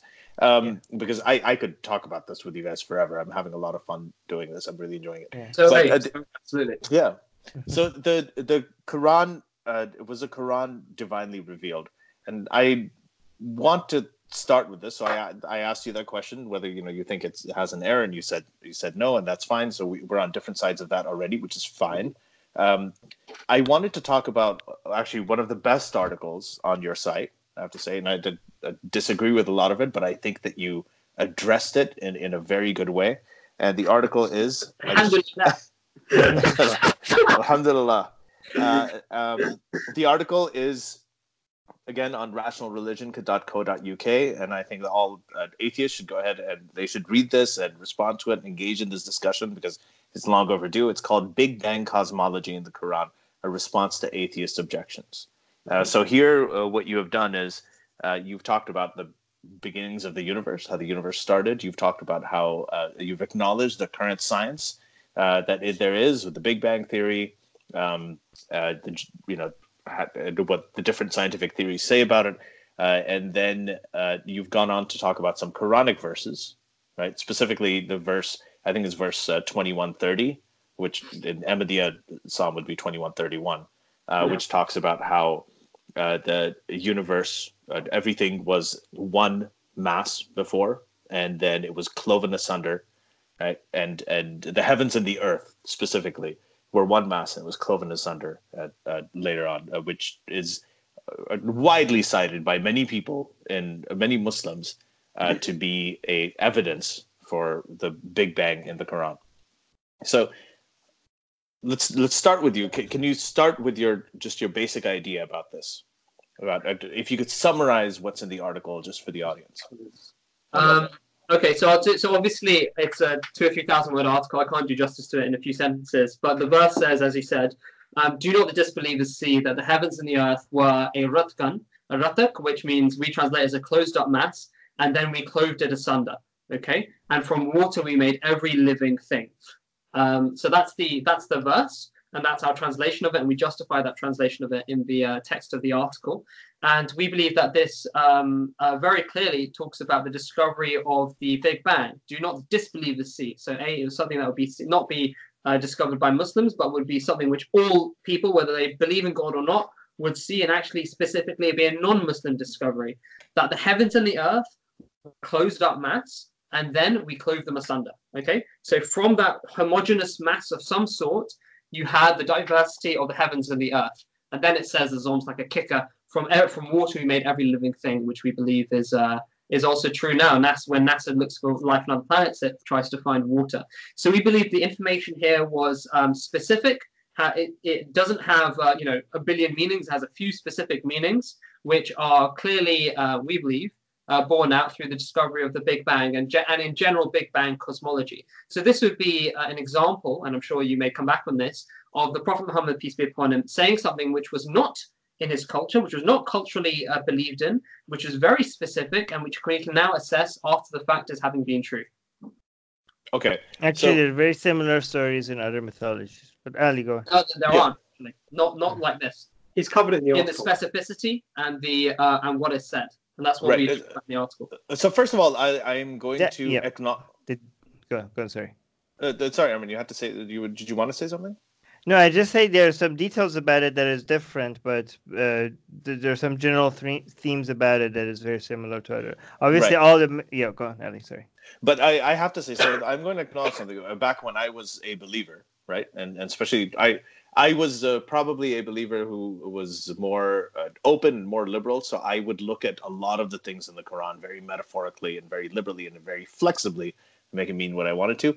But despite all of that, this verse, the reason I wanted to talk about this, and actually one of the main reasons I invited you on here because I read that article, is something that was the most impressive to me in the Quran back then. And it still kind of is. Right, like I think that you're right about the specificity. It says, there's a closed-up mass. I don't dispute the translation. I think that it's fine. That it was the heavens and the earth were combined, and they were cloven asunder, and every living thing is created out of the water. And I remember reading Maurice Buchal's book. I don't know if you've read that, about the Quran and science, or Islam and science, and being very impressed about the ideas of potentially how evolution it contradicts Christianity and the Christian mythology, but it doesn't do that with Islam. With Islam, it can actually be compatible. So living thing out of the water, not only did everything come from plankton and then fish and then amphibians, and everything living thing was created out of the water evolutionarily, but our bodies are for males 60% water, for females it's 70% water, our body composition as well. So in a lot of ways I found it impressive. So I wanted to acknowledge that. I wanted to get it out of the way. So first of all, there is this argument, like heavens and the earth. Obviously, the earth wasn't part of it. You've acknowledged this in your article, and you've also rebutted it, or you've tried to rebut it, in my opinion, that it wasn't the heavens and the earth that were combined together in that first massive singularity that was the Big Bang. It was the earth came about billions of years later. The universe is 13.8 billion years old. The Earth's about 4.5 billion years old. So obviously that time in the middle before the Earth formed is a big difference. So can you go through that argument, how you rebut that the fact that the heavens and earth were cloven asunder? They weren't really cloven asunder. There's just this mass that gave rise to the universe in different forms, and eventually the Earth formed billions of years later. Please do it quickly, because there's a couple of things I want to add. Yeah, do it. Just be quick. Okay, so and I also want to talk about one thing that you didn't mention in the article, but go ahead. Okay, sure. Yeah. So so if I've understood you correctly, you're saying the heavens and the earth weren't literally like collapsed in themselves; they weren't combined. So I would say the whole import... No, they were. It's just that the earth wasn't... There was no such thing as the earth. It wasn't the... Yeah, the earth and the heaven were not together and cloven asunder. Right? I think that misses, in my opinion, the whole point of the verse. The whole point of the verse is saying that everything that you can see was once one thing, right? So necessarily, all the diversity of the heavens and all the and the whole earth was once one thing, and then God exposed or brought about the potentiality of that one thing and turned it into the diversity of the cosmos that we see today, which includes the earth. And in fact, that is proven in a way by the verses in chapter 41 of Hamim al-Sajda, where it talks about the creation of the heavens and the creation and the development of the earth then. So that's something which to be honest, I don't fully agree with the objection, in the sense that the whole idea is that it was a ratak, it was a closed up mass, it was one thing, and then God says that he opened them out. So I feel like the answer is in the verse itself very clearly. But maybe I'm misunderstanding what you're saying. Well, let me give you a parallel. So if I said that when you have an embryo, or you have the single cell, the zygote, right? The sperm egg combined form the zygote. So if I said that the zygote and the liver were once a combined mass, and then they were cloven asunder, right? And now you have the liver, and then you have all of this huge other human being. Forget, there's ways that you can say, okay, that makes sense, because eventually those cells differentiated and one of them became a liver cell, and then you had liver cells. You could say that, but isn't there a better way? If you are the creator of the universe and you're giving a divine revelation, isn't there a better way to explain that? Why would you explain it in such a context? Can I get back on that? Can I come back on that? There isn't, and the zygote and the liver is not a fair analogy, because you're not making the zygote and the liver. So the analogy we give in the whereas God is creating the universe. So the analogy we give in the article, Umar gives in the article, is that of a person who's baking a cake, right? So if you see somebody who's baking a cake and they're putting eggs and flour together, right, and you ask them, what are you doing? They'll say, I'm baking a cake, right? Or I'm making cupcakes. Now the cupcakes don't exist yet. It's a potential within the batter, right? So, but you still refer to it as existing. And if you were to knock out of their hand and all of the batter goes on the floor, they would scream at you and they'd say, you've ruined my cupcakes. The cupcakes don't yet exist. Right. And so actually it's a teleological way of speaking. What that means is it's intention driven. It shows that the person had a pre-existing concept of what the end result of that closed up mass would ultimately be. And there's no way of saying that, because what we see is the heavens above us and the earth. So God is saying everything that you can see, which is the idiom here, was once one thing, a ratak. This is funny because the analogies where they align, the one that I gave, the one that you do, is in the pro-life debate. The pro-life people, that's what they say. It's like, you're baking a cake. Right. And then I was talking about gametes and I was talking about zygotes. Really? So it's interesting. But I actually think that the zygote is a better analogy, because the part of the analogy I'm talking about is not the one about whether it was created. And we're going to get to that in a bit, right? But really, we're running out of time and you're not leaving anything for me. Armin, we will get to you, but this is a very important part of it. I want to have this conversation. This is actually one of the main reasons I did this. So it'll take some time, but we'll get to it. So, but that is a better thing, because in the cake there isn't any element of cloven asunder, and that's what I want to get to. When you're talking about an infallible scripture, you're saying that all of it has to be true. If there is one little thing in it that's false, then it can't necessarily, that's demonstrably false, then it cannot be divine, right? So here there's a cloven asunder part. That part doesn't really come clearly in the cake analogy, but it does in that. If I said, again, that the liver and the embryo were once one mass and then later they separated, that wouldn't be accurate.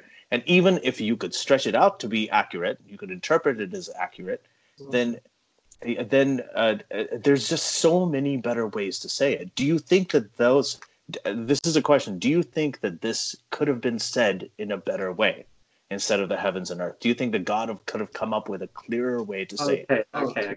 I don't think he could, because the word ratak actually puts to rest all of these objections, because the verse is saying that these things were a ratak, and the meaning of ratak is something which is seamless, something which is homogeneous, right? So the whole point, and it's a singular thing, ratkan is the word used, right? And the secondary meaning of that is also absolute darkness. So God is saying, necessarily, the whole import of the verse is that the diversity that you see was once a uniformity, which is referred to as ratkan, which is a homogeneous mass of some sort, which also has the connotation of darkness, and then God clove it asunder. But the grammar is used to say clove them asunder, and the reason is to indicate that within that homogeneity was the potential of multiplicity. So it's, as you said, a teleological way of speaking. But the reason why we know that your objection, in my opinion, is not valid is because the word ratak itself does away with it.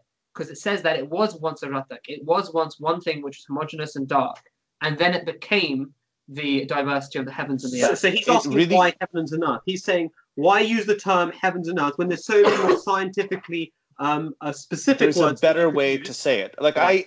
I So do acknowledge that's the point he's that made. the way that you're interpreting this, Yeah. right?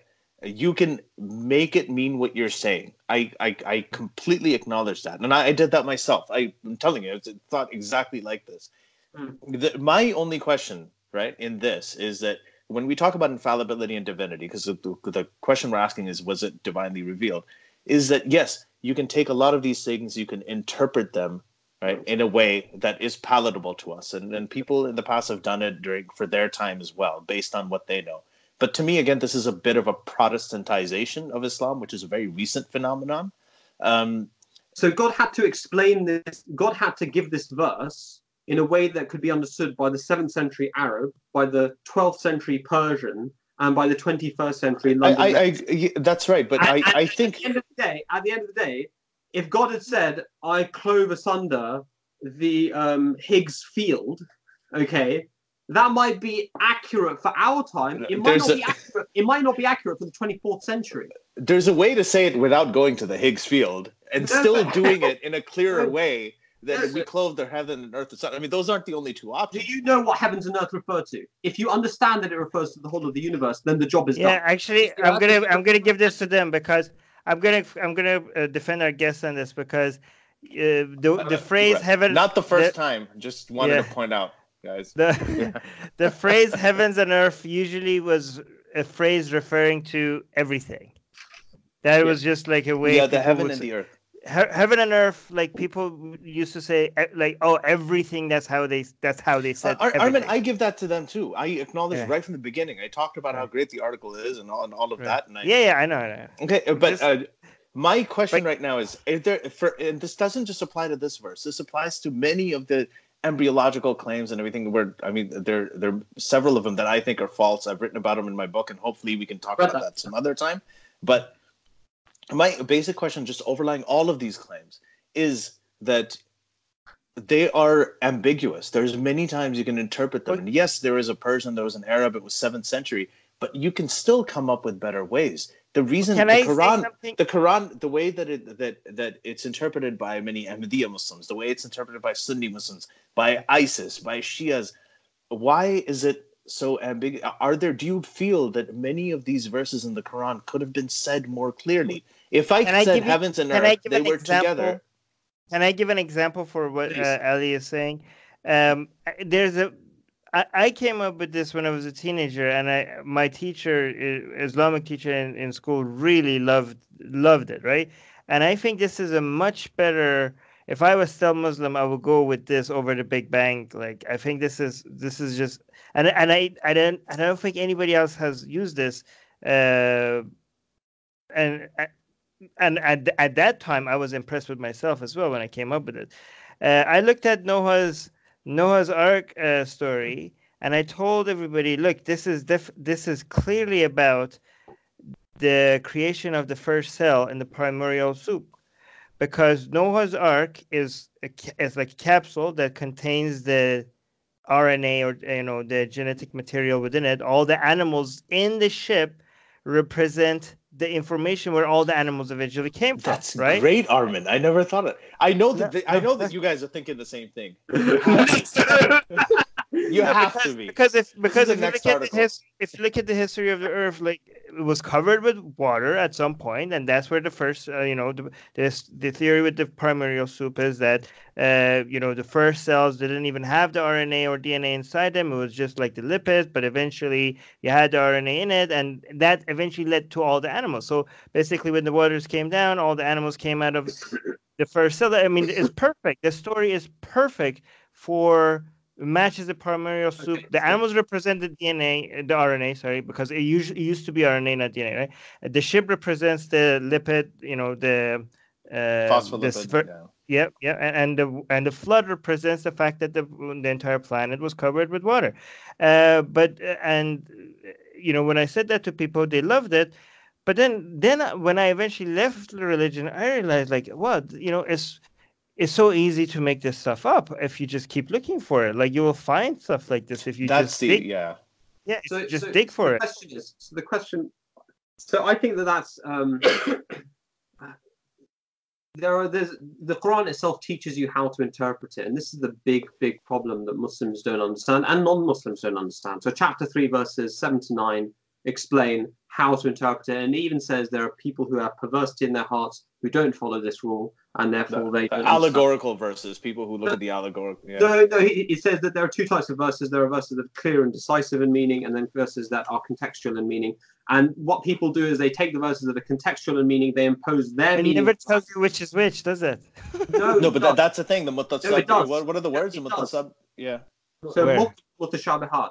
So it does. Yeah. So for example, a muhkam verse is always a verse that is clearer, lays out a more general principle. So for example, la ikraha fid din, there is no compulsion in religion. It's not specific to a particular time or place. It's giving you a general overarching principle, right? The recompense of an injury is an injury the like thereof, but whoever forgives and brings about reformation, his reward is with God. This is a general principle about conflict, right? Okay, so these are muhkam verses. So if you want to believe Noah's Ark is a single cell, fine, but you're going to have to throw out all of the details of the story. You're going to have to throw out the fact that Noah's son didn't get on the ark. Well, what does that represent? You're going to have to throw out the fact that God speaks about Noah having children, about the fact that he was a person, about you have to throw out the fact that he described his prayers.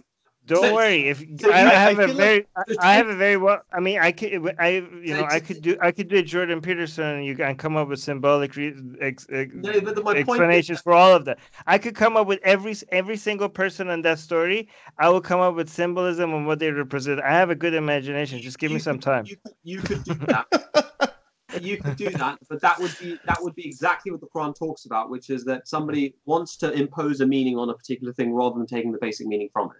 Right, so that is very different to the Big Bang verse. There's very different, which is the plain meaning of the words has been borne out to be true. So it's about that, and I will give you this, and I agree with you that I believe there are a lot of Muslims out there who do extrapolate things too far. And I'm like, dude, how did you get that from this verse? Like, you're clear. I'm feeling that with you guys. That's what exactly. Actually, Surah 3 verse 7 that you were talking about, or in verse 8, and for you guys is the. To me, I feel like that goes when I read that verse, and this is strange because we're interpreting a verse that warns about interpreting verses too much. Is that I feel like it actually goes against some of what you're doing, like the ones that are allegorical, that are not completely clear. Their meaning is hidden, and it's only known to Allah, right? No, that's not what it says. There's a comma, there's a punctuation thing. I know that it says. No. It says something different. It says there are two types of verses in this book. There are verses that are clear and decisive in meaning, and then there are verses that are contextual. The word does not mean hidden or unknown. It just means contextual. Mutashabihat has various interpretations. But only Allah knows their meaning. No. It says but only Allah and those who are firmly grounded in knowledge. And then it says, they say, so this is the feature of them which makes them grounded in knowledge. They say, we believe in it, the whole is from our Lord. In other words, they take the whole of the Holy Quran and they interpret no verse in contradiction to another verse of the Quran. So when ISIS come around and they say, this verse says, find them and slay them wherever you find them and ambush them, right? They do so because they ignore the next verse, which says, that if they don't fight you and if they're peaceful with you, there's no permission to fight them. So I want to for the audience, I want to acknowledge that there is a dispute about this verse. So what Tahir, what you're saying is there are a couple of other verses that you also mentioned, to each their own religion. I disagree with what you guys said, but if we don't want to go into that, because that we're not gonna let's keep this over here, because I think we've all said what we wanted to say. So I just wanted to acknowledge this dispute. I'm not going to take a side on it. What Tahir said is that he's interpreting this as, and no one knows its true interpretation except Allah and those firm in knowledge, right? That's what you're saying? Well, that's what the word says. It says rasikuna fil ilm. Well, that's the thing. It's disputed. So the other... No, that is what the Quran says. No, it's just not... I'm explaining it. So the other one is that, and no one knows its true interpretation except Allah, but those firm in knowledge say, we believe in it. So there's a matter of where you put the periods, where you put the waqf, right? Where you pause. Which was not in the original Quran. Not in the original. Yeah. So The However, original the Quran meaning did is the same. The meaning, funnily enough, is the same. If we are to be those... No, it's not. It completely not. changes it. Because it takes those... Yeah, sorry, go ahead. No. Finish what you're saying. I understand what you're saying, and this is something that Averroes and many people have written about in Islamic history. But actually, the fundamental meaning is the same, because the answer is the same thing. The words say, the whole is from our Lord, right? So those who are firmly grounded in knowledge, whether we accept whether they understand the true interpretation, or whether we say the true interpretation is only known to Allah, Allah himself is telling us in that verse that those who are firmly grounded in knowledge say that the whole is from our Lord. I.e., they take the muhkam verses and the mutashabiha verses and they they reconcile them. They interpret the mutashabiha verses, the ones which are susceptible to different interpretations, via the ones which are clear and decisive in meaning. So I don't think this is something which it depends which side of the fence you're on. Either way, that's the answer that the Quran gives you. Yeah. With regards to over-interpreting, I think it's largely a case of, what are the plain meanings of the words, and the degree to which you go into subsidiary meanings. To that degree, your certainty in the interpretation is attenuated. For instance, if people are extrapolating far.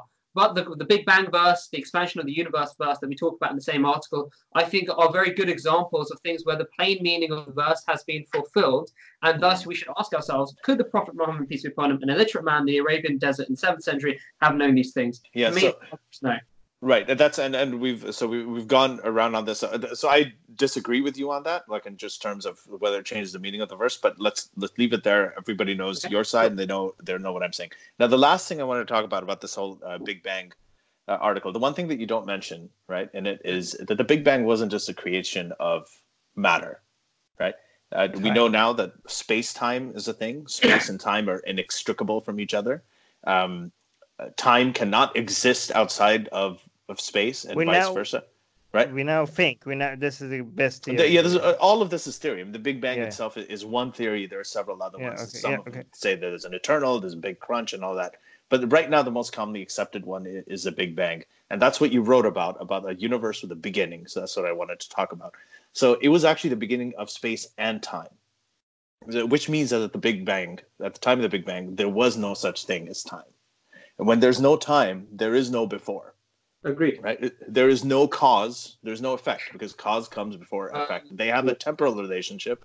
And I know that there are philosophical things that say, one can happen before the other and so on.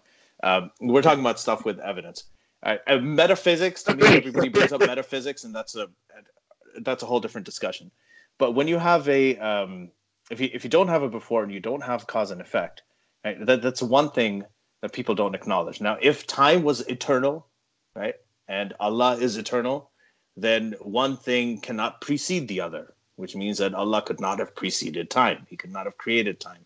The whole idea of something creating time doesn't make sense anyway, because if time doesn't exist, you can't conceivably create it, because you'd have to precede it, and you can't precede something unless time exists, because that they have a temporal relationship. So... Yeah, so this is one thing that... Sorry, go ahead. No, sorry. Finish your point. Please. So one of my question to you is basically, how do you acknowledge that? If there is no... you're standing on top of the North Pole, you're on the North Pole, and someone says, can you walk north? You'll be like, that question doesn't make sense. How does that... How can I walk north? The point is right between my feet. So it's the same thing when you say that if you're going by the theory that the universe had a beginning, the Big Bang was that beginning of space and time. If I say what happened before the Big Bang, or what created it, cause and effect, how things come about, none of those questions actually even make sense. So how could something be created if there's no time to create it in? So the first thing I would say is that I'm speaking now from a purely, in a sense, I could be wrong on this. Right, because this is going into the realms of philosophical conjecture, in effect. But I would say simply this: that time is a measure of change. So if you imagine a chair in a box, and nothing, not an atom, not a molecule, nothing, not even entropy, applies to that chair, can you say that time has applied to that chair? I would say you cannot, because nothing has changed. And time is effectively just a measure of change, right? So that's how I would philosophically define time. Now, in terms of what happened previous to the Big Bang and how could God have initiated it when, in a way, there's no time for God to initiate anything. Right. right? I'm so glad you understand this, at least, because so many people don't. Yeah. To be perfectly honest, this is a very deep question that actually you either get to when you really look into religion or you really look into atheism. This is the last question at the bottom of the barrel. Yeah. Right? And my personal view is that God in the Qur'an is described as unchanging. God is always in, all of his attributes are always in operation. And therefore, there is no such thing as God moves from a state of not creating to a state of creating. God is always creating universes. God is always creating every new moment. So God is always creating universes. He's always sustaining universes. He's always destroying universes at every moment of existence. So there is no such thing as God moving from a state of non-existent, not creating, to a state of creating. But how can you even have the whole idea of creating is something that human beings have had to accept because we cannot imagine a world or a universe without time. Creation itself, the act of creating, cannot exist if you don't have, if time doesn't exist, right? So I would have such a perfect response to this if I was on the theistic side. But I'm not, so I'm not going to. Armin, go ahead. It's okay. No, I'm not going to. This is like me against you three. Can I give my answer? That's what it is. That's it. I would delineate causality and temporality. So I would delineate causing something and time existing. I don't think you need time in order to cause. You can be causally prior to something, and yet be a timeless entity. Okay, because otherwise that would mean that time didn't exist. If we agree that time exists and it can't be past eternal, can't have always existed, which is, we believe for philosophical reasons, then it is necessary that you believe that there is some kind of cause of that time. And the necessary attribute of the causing entity is that it is timeless. No, so I don't. Whether we can, let me just finish. Whether we can conceive of it or not is completely irrelevant. I believe it's logically necessary to believe in an eternal being that is a timeless being which can cause things without itself being in a time stream. And I think the way that I conceive of these things is that ultimately God is always operating in this way. He is always creating. But whether I can conceive of it or not, I think is frankly irrelevant, because that's the logical necessity of the argument. Yeah, I disagree with that. I don't think that if time doesn't exist, something must have created. I think our field, something, there necessarily has to be a cause for something that exists out of when time doesn't exist. I think that's just something that human nature is. It's something that we can't conceive of, and it's really hard to talk about. When you talk about time has always existed, even a word like always, right? The only reason we use always, the only reason we use beginning or start of the universe is because we are much too familiar with time. The language of time is so deeply ingrained in everything, the way that we. But I wanted to let's go on to this idea of if everything must have a cause, right? So there's that old argument, and everybody's heard about it. We didn't say everything must have a cause. Okay, so you said the time must have a cause, but okay. So go when you finish what you perceive our arguments being, then if it's right or not, we'll let you know. Well, no, I mean, one of the biggest questions is that, okay, so God created this, God keeps on creating universes and all this. What is your answer to that? And this is a very common question, that what created God? Do you believe in this idea of a first cause? So we believe that everything that came to be must have a cause, i.e. everything that is not eternal, everything that has not always existed must have had a cause. Then we look at, because there has to be something eternal. If we're not saying that something just popped out of non-existence into existence, which I think we both agree is kind of impossible, logically impossible, we have to say that there is something which has always existed, which started off everything else. Then the only question is it the universe, or do we have to say that there's something prior to the universe? Well, when we look at the universe, and we would say philosophically, and this has been the battle raging for millennia philosophically, that actually we're on the side of the fence that there has to be an initial cause. Because, for instance, if the universe had always, that would mean that there had been an infinite number of days preceding us. Infinite regress. Infinite number of days. How can you add one day to get to today? That would mean that the past is not infinite, which would mean that there's an initial day, that there's an initial point, and that therefore the past is not eternal. Then we look at it from a scientific view, and we'd say, actually, we have the Big Bang Theory, and we have very good reasons for believing that the universe has not always existed. And therefore, we say that the eternal entity must have preceded the universe, and it must be something which is, by its nature, uncreated. Eternal. Yeah, right. Now, So that it has to be eternal. God. That gets you to an eternal entity that can create. And it can be anything. Yes. So that's a major, as you said, this philosophical thing has been going on for millennia. The only problem is that it assumes this whole idea that it must be eternal, the whole infinite regress, and coming up with the idea that whatever the first cause was is something that is that has to be eternal. That the only problem is that it assumes that time always existed, right? Now, if you actually come up with this idea that when you have the Big Bang, that the time did itself always exist, Ali. No. I mean, based on what you just said, like, okay, so there were, when time, there was no time for that. There was no time. So always mean at all times, right? If you translate always at all times, then whenever there was time, there was time. Okay, I get it. Like, I get. You know what I mean? Thing you're saying. Yeah, it's a circular thing. Yeah, but for the purposes that's the definition. That depends on the definition of always. Yeah, but that's not what I'm talking about. I'm talking about how it's very difficult to talk about this concept, right, without invoking language that has temporal connotations like beginning or like always. If there was no time, that time did not exist. That means time always existed. There you go. Yeah, but you know what I'm talking about, right? We're talking about a time. This is what I was going to say. I was going to say we're talking about a time when time did not exist, which is itself a statement that doesn't make sense. So I think if this is lost on all the audience, forgive me, but I think that you guys know what I'm talking about. Dwindling. Right. But what I'm saying is that if you have a concept of a first cause, right, and that is only necessitated when you're talking about infinite regress, if you're assuming that time is eternal. But if we are talking about something like the Big Bang, which was the beginning, quote unquote, beginning of time, right? Then in that case, the whole idea of a first cause becomes unnecessary. You don't even need a first cause because if it is the beginning of time, then there is no before. And any cause and effect relationship at that point, right? At that point is also a temporal thing, I know. But anything at that point just becomes, there's no relation to what happens quote unquote before it or after. I have to say quote unquote so many times. So this is like such a difficult conversation to have on a podcast. Oh my God, yeah. No, it's good. I like it. But do you understand what I'm saying, right? Like I think the thing is you're actually. I'm happy to answer it. There you go.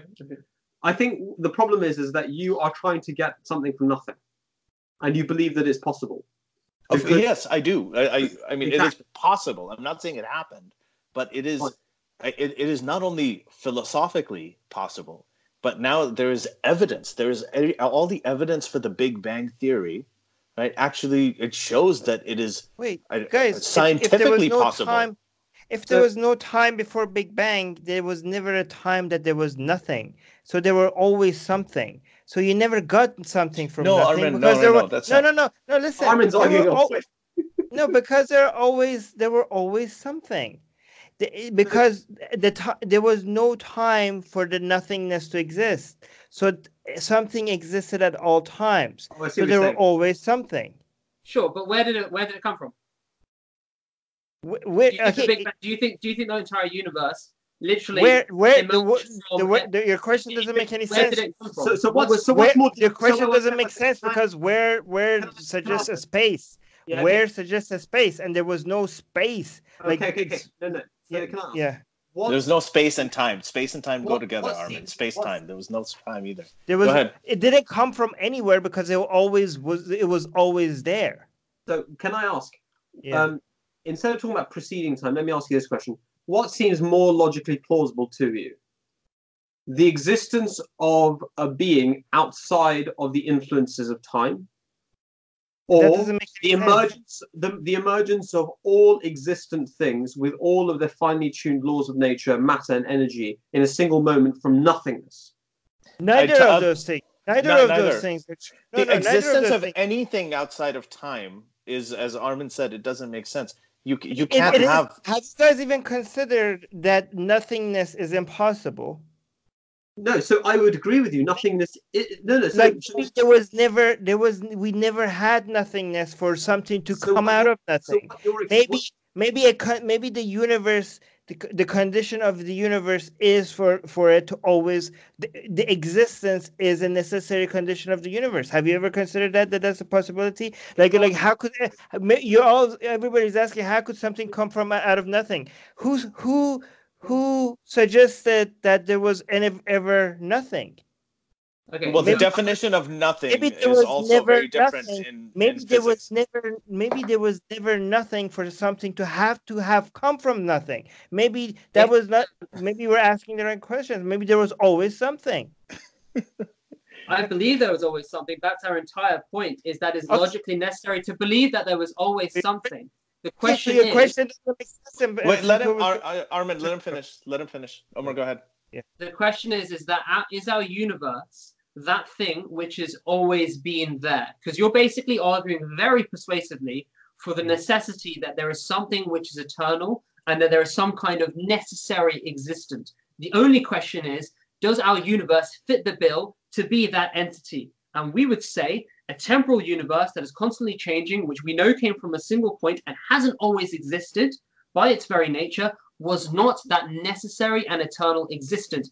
There must be something which is causally prior to this cosmos, which has always existed and which is that necessary existence. The only difference between me and you is that we believe that something was conscious, and we would attribute the characteristics of God to it. Yeah, which is very strange. But Armin, based on if you're talking about what you're saying, that time has always existed. That if you're saying time has always existed, then Omar is right. But you're right. It has to be one thing. I agree with exactly the difference. We both agree on everything, except you guys all of a sudden just bring in consciousness out of nothing. I don't know. That's a step beyond. We're not making that argument. The key difference we're making here, the key argument we're making here, is that the universe is contingent. It's not a necessary entity. Because we can imagine a universe, we can imagine a place which isn't this universe. Well, and empirically and philosophically we can. So the question is, what is the necessary existent? And it has to be something which is outside of the scope of the time of this universe. This is something very important. So imagine there are a large number of universes. They all have their own space-time, right? So it's not like time is only in this universe. There are other space-time universes, and time might operate in a different fashion in those universes. So time is not something which is only of one kind of build and suit. It could naturally, but either way, there will be disconnected universes which may have origins themselves, and the necessary existent is a thing which is causally prior to all those things. I use that phrase because I think that eliminates the ambiguity of before or temporality. I just say all of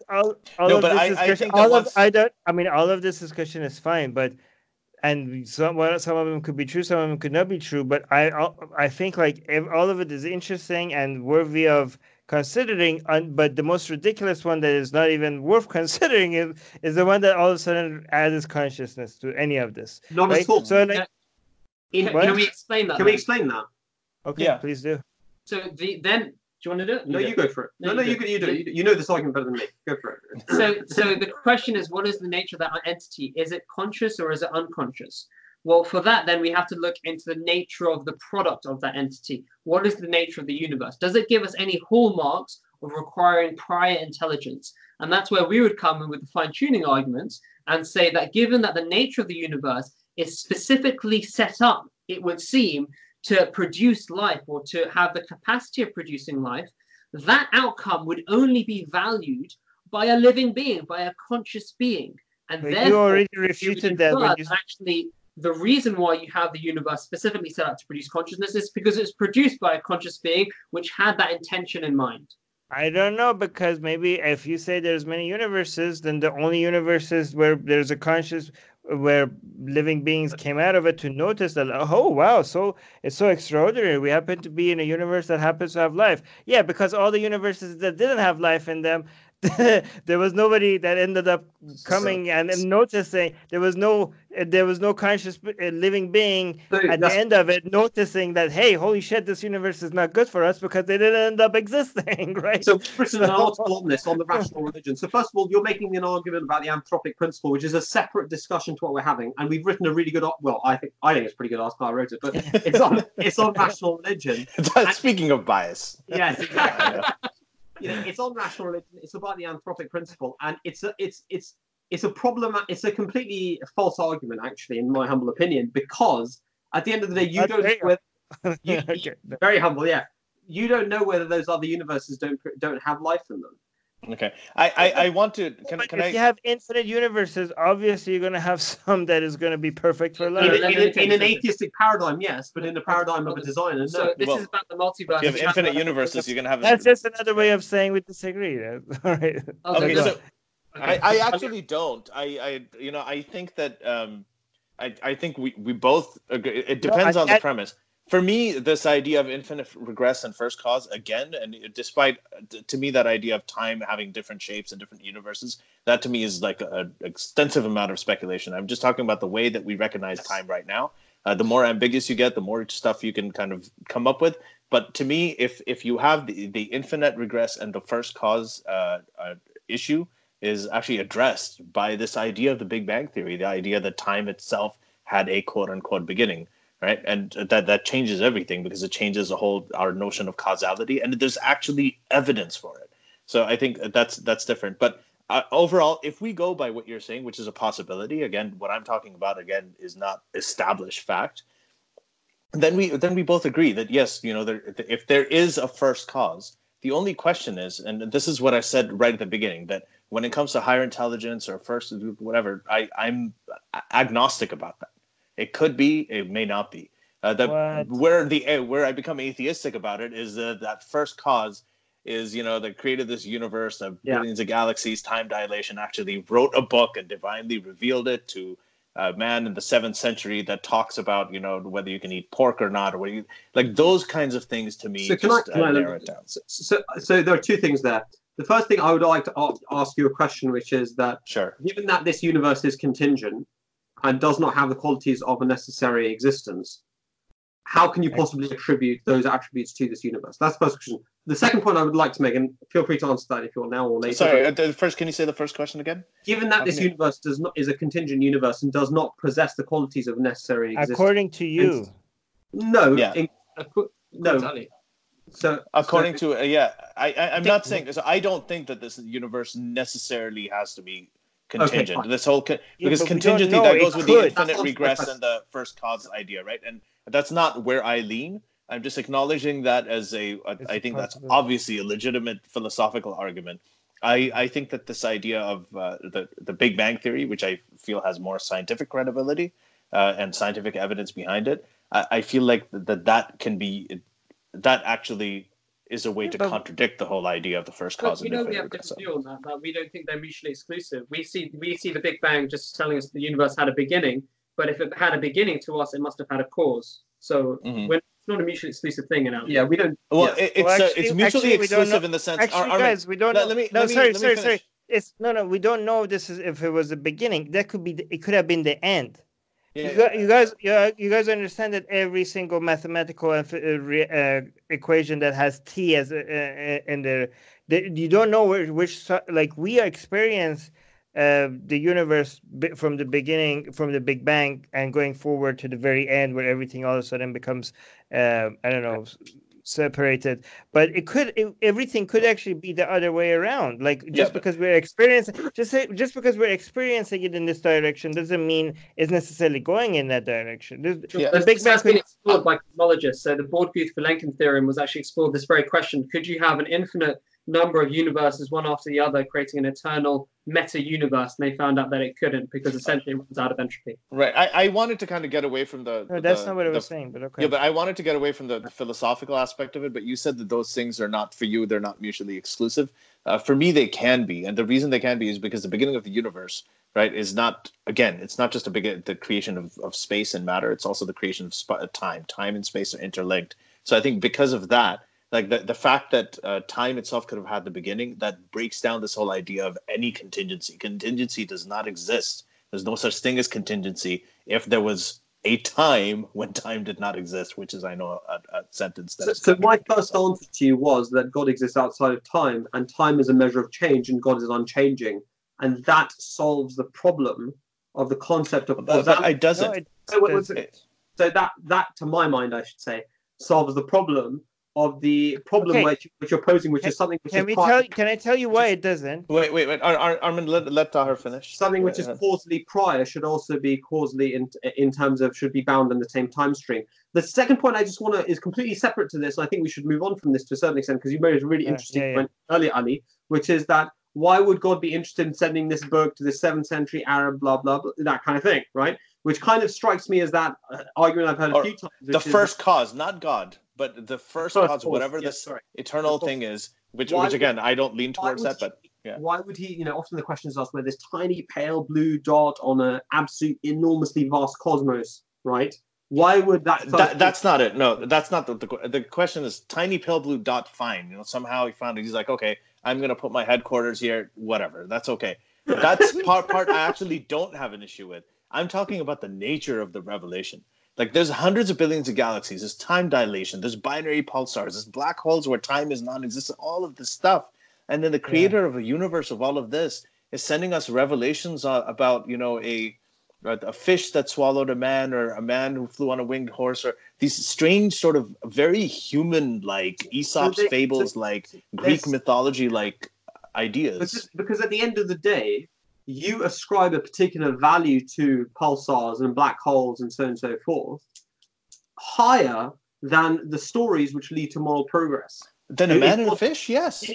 Yes, because at the end of the day, you're not looking at it from God's perspective, right? To him, a binary star is boring compared to a living organism which has consciousness and free will. I don't know about that. And no, it seems to know a lot about what God likes and doesn't like. No, it naturally has to be. Because at the end of the day, what is more valuable than a being that is conscious? There is nothing in the universe that is more interesting than that. And even if we are only 5'10" or 6 feet, when you have a petri dish, we're Asians. when you have a petri dish and it's full of empty space and rubbish and debris and physical chemical processes, and you have a single cell organism in the middle, you don't stare at the empty bits on the petri dish. You look at the cell, even though it occupies the smallest volume in that petri dish. And that is the purpose of your entire experiment, was to create that being that could ultimately know you. And the way it did that was through following a spiritual and moral path.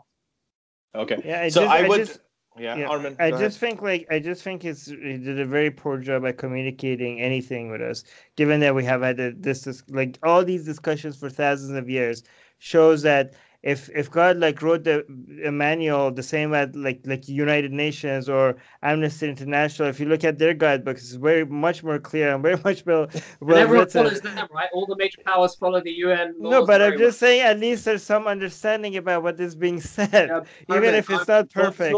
You're missing the point again. I mean, God is not writing these books or dictating these books. Oh yeah, he's playing games with us. It's like, if you want me, you have to come. He's not. You have to solve these puzzles. To be able to get he's not writing these books as a proof that he exists. He's writing these books as an evidence for you to pursue a particular path so that God should then reveal himself. He's like a girl that wants to make it difficult. Like, if you have to earn me. You can tell him yourself one day. So, guys, I have to. I'm so sorry, but can I say one last thing? One last question. How is it that we can have these conversations on atheists and Muslims with you guys without any degree of hostility and enjoy it as well? And why is it so difficult to have these conversations? Like, why is it that some atheists can't have these conversations with other Muslims, and a lot of other Muslims find atheists that disagree with them hostile, and a lot of atheists find all Muslims, to be, hostile towards. Why is it that we are able to do this, and how could we get other people to have, even if we don't change, even if we don't change each other's opinions, we are able to have fun having these discussions, and we don't think less of each other just because we disagree. How can we do more of this? We recognize the value in each other. Mm-hmm. How can we Yeah, there's a mutual respect. I think that's actually, to me, that and the answer to this question is more important than the God question, right? How could we get more people to accept each other and accept their disagreements with each other and be able to even find beauty in discussing their disagreements with each other without hating each other? Well, it's a deep question. I mean, this is ultimately from our perspective as religious people, our whole directive from God is to, we believe, spread peace, spread goodwill and civility, and treat each other decently. All religions, not just Islam, we believe teach you to do that. So this is part of our religious training, and it's a religious injunction upon us, is to debate with each other in a goodly manner. That's what the Quran says. It says, you know, to talk to them in a goodly manner with people that disagree with you. So we're trying to fulfill that. And what we try and do is try and promote that. Because as you say, there are lots of religious people who don't have that approach. And I'm sure, and this is clearly what you're doing in your podcast, is to show people that don't believe in God, that also you can engage in this way. And, you know, the best proof of concept is an example. You know, that's what proof of concept is to actually demonstrate that this is possible. And that's what you've done very ably in this podcast itself, is to show that people can have different views, but actually discuss it and enjoy it nonetheless, and hopefully have more conversations after this as well. And so have you. So we really appreciate that. And we've talked a lot about beginnings and ends in this and time. So speaking of time, I wish that time didn't exist. Okay, that doesn't make sense, because that means that we would have more time. Yeah, see, there you go. That's how difficult this is to talk about. But guys, thank you very much. I would love to follow up. There's so much more stuff I have to talk to you about. Absolutely. But this is, again, you know, great website. Mention the website one more time. rationalreligion.co.uk. It is... Yeah, and it's a great website, not because I agree with everything in it, but because I think that you have done something that we always try to do, is be aware of the other side's arguments, like understand them, acknowledge them in kind, counter them, and really have a discussion that way. And I really appreciate that. And that's why it really was amazing to have you guys on the show. Yeah. And if you'd like to have these discussions with them, just go find their YouTube channel, subscribe to their YouTube channel, and comment there and have a discussion about these topics. That's very kind of you. Thank you very much. We really appreciate it. And you know what? We would love to have this discussion with you guys again. Yeah. Yeah, we would love to do that. I would call you but I have to say one thing. There's going to be response to this podcast by saying, well, you know, they're Ahmadi Muslims and most Muslims don't consider them this and that. That's not what we're talking about. This is not about purposely. We did not make this a debate because we didn't want to have we wanted to have a conversation, and we wanted to just present all of you guys with it. So there's no winner, loser, whatever. And well, of course there's a winner. The winner's us, because it's our podcast. But no, I'm kidding. There's nothing like that. This is just a conversation, and we're talking about the content. It doesn't matter, you know, where they're from or who they're quoting.